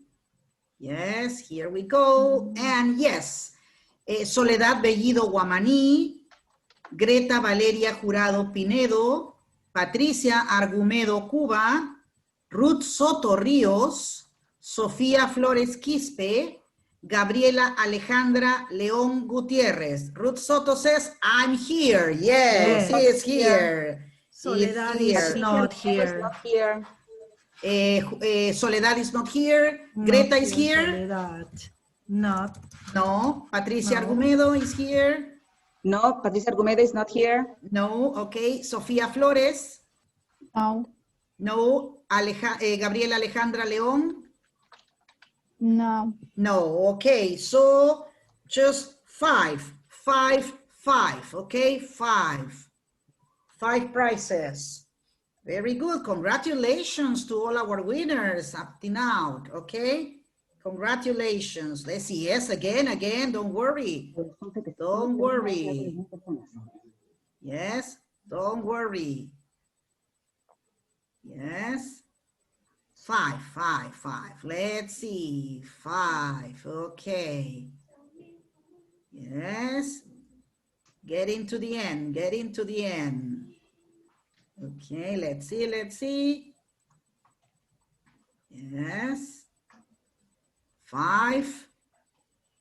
Great. Yes. Okay. Here we go again. Here we go again.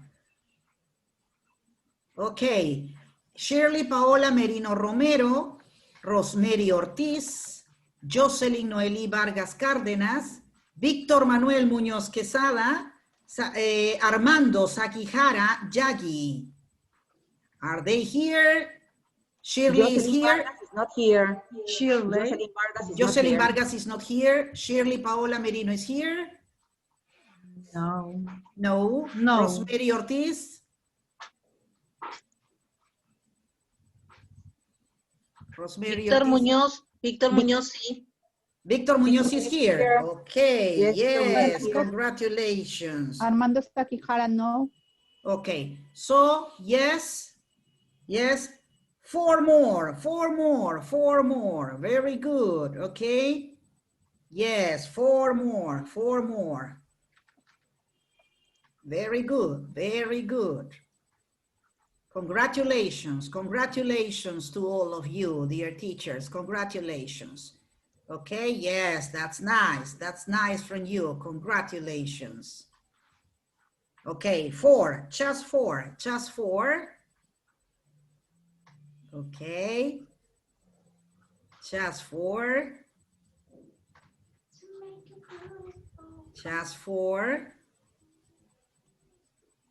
Okay, let's wait. Okay, here we go again. Okay, yes. Okay, let's see. 4 more winners, 4, great. Yes, okay, again. Yes. Elisa Solano Fernández, César Aguilar Bocanegra, Alison Rabines, Iris Flores Romero. Okay. Iris Flores, sí.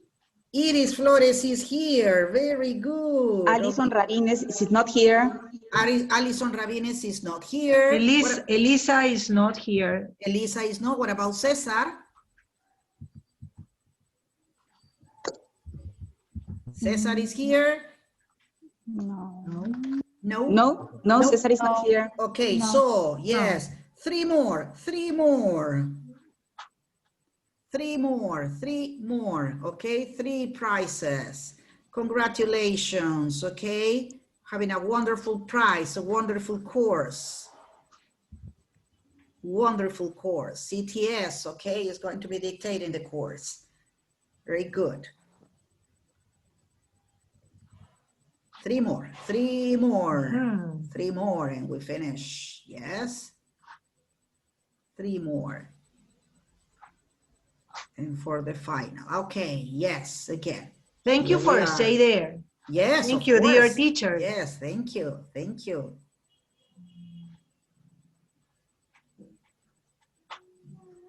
Okay, yes. Yes, we all feel excited, right? Just 3, great. Okay. Yes. The 3 winners. We need 3. Akiko Carolina Maiwa Guerrero, Trinidad Béjar Apaza, Patricia Almeida, should be Munaico. Okay, could be. Akiko is not. Oh, sorry. Akiko is here? No. No, okay. Trinidad Béjar? No. Trinidad is not here. No, and Patricia? No. No. Again, 3 more, my God. Okay. Once again. Let's see. 3 more. Okay, here we are. Here we go. Don't worry. Thank you for being here. Okay, thank you. More chances. I know you are loyal teachers. I know, yes. You are part of Nutesa's family. That's great. Very good. Okay, 3. Yes. Okay, great. Okay, thank you. Best for you too. Thank you. Okay, Jennifer Trejo, Mariana Rojas, Shirley Medina. Okay, it's not my family, just in case. I don't think that I am going to take the course. Okay, tell me, Jennifer Trejo is here? Yes, Miss Jennifer is here. Yes, Nice to Jennifer see you, Trejo Mariana is here. Rojas is not here. Mariana is not here. And Shirley Medina Calle? No. No. Okay, so two more. Congratulations, okay? Congratulations. Two more, yes. Let's see, just 2 more. Okay, just 2 more. Thank you for your comments, right? Nice comments in the chat box, thank you. Yes, 2 more. Okay, yes, okay, here we are. No, thank you for being here, teachers. Let's sing the happy birthday. Okay, Miss Ruth, thank you. 2 more, okay? Yes. Here we go.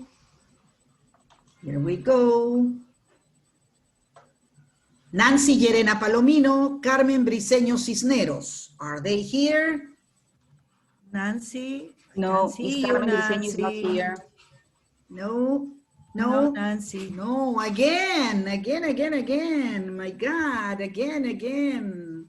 Thank you, Miss Amelia. Thank you, right? Thank you. They are asking for singing our happy birthday. Yes. Okay, again. Again, yes, 2 more. Yes, let's sing. Well, you are teachers. I know you are teachers. We love singing, right? Okay. Yes, 2. Great. Go. Okay. Yes. Mónica Varas Rivas, María del Pilar Pretel García. Here. Mónica Varas, no. No. María del Pilar. No, Miss Pilar Pretel is not here. No, again. My God. 2 more. Yes, 2 more. Let's see.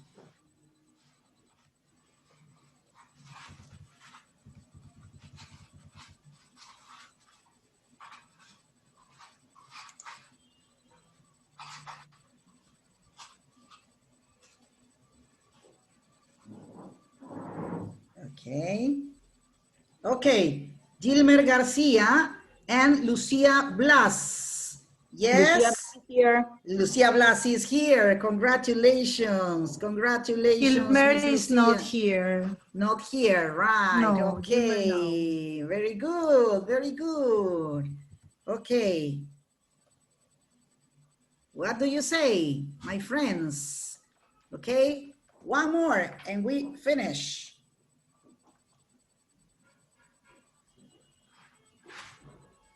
Yes, okay.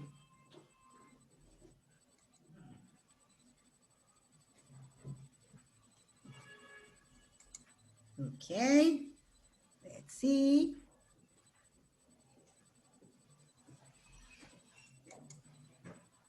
Oh, what is happening? Okay, right. No, that's okay. Wow, that's 5. Okay, 5? Great, yes. If they are here, let's go. Right, okay. Right, yes, they say, okay, right, you are here. Okay, very good. Let's see. Thanks to our manager. This is our last. Okay, this is the last. Okay, John Oporto, Sandra Beatriz Olivera, Neida Delgadillo, Diana López, Cristina Mesa. John is here. Congratulations, John. John, very good. Who else is here? Neida Delgadillo is not here.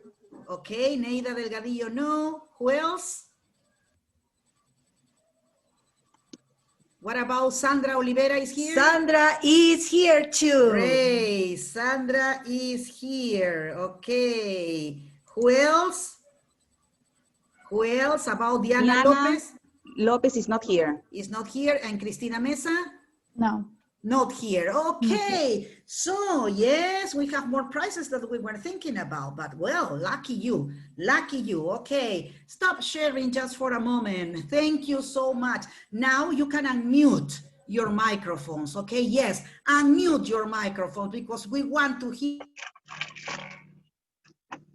Ahí se dan cuenta que... Thank you. Gracias. Gracias. Happy anniversary. Thank you.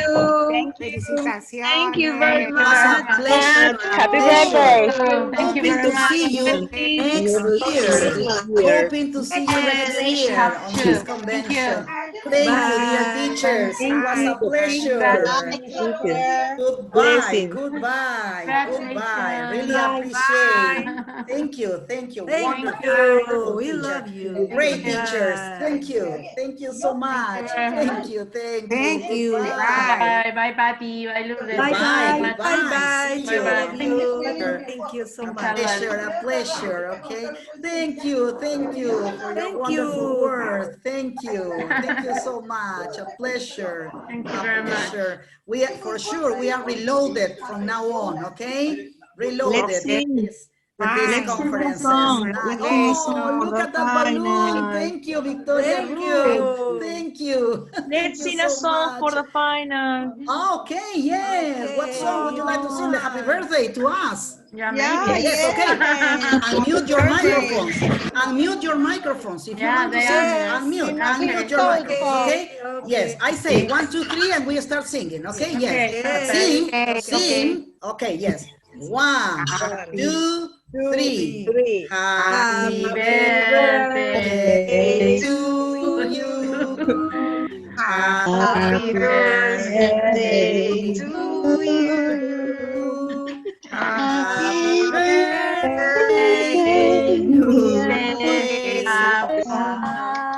happy birthday to you.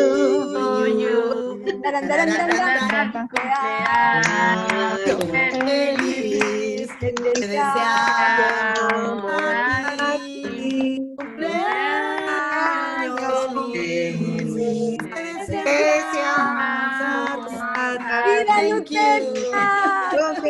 A wonderful weekend for you. Thank you. Yes. God bless you. Gracias. Thank you, right? Thank you. 78 years Thank working you. for you, I'm with you. 78 years, right? Yes. Great. We continue. Thanks to all of you. Thanks all of you. Bye. God bless you. Bye. Thank you. Thank you. Bye-bye. Pleasure. Nice to Thank see you. you. Thank you. Nice to see you. Bye. Okay. A Goodbye. pleasure. Goodbye, friends. Goodbye. See you Thank so much. soon. So See soon. you See you. soon. Happy Yes. anniversary, Miss Patty, Miss Lourdes. Thank you. Thank Thank you. you so Photo. much to Thank all of so you. much. Thank Yes. A Thank you. pleasure.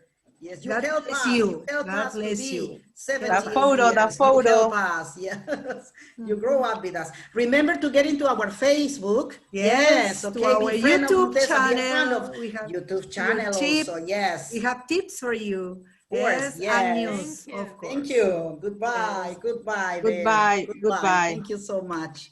Thank Goodbye. you. Thank you. Ya salgo, ¿no? Goodbye. Bye. Goodbye, That's Don our Enrique. boss. Goodbye. Goodbye. Goodbye, Don Enrique. Goodbye. Goodbye, Don you. Enrique. See you. Goodbye.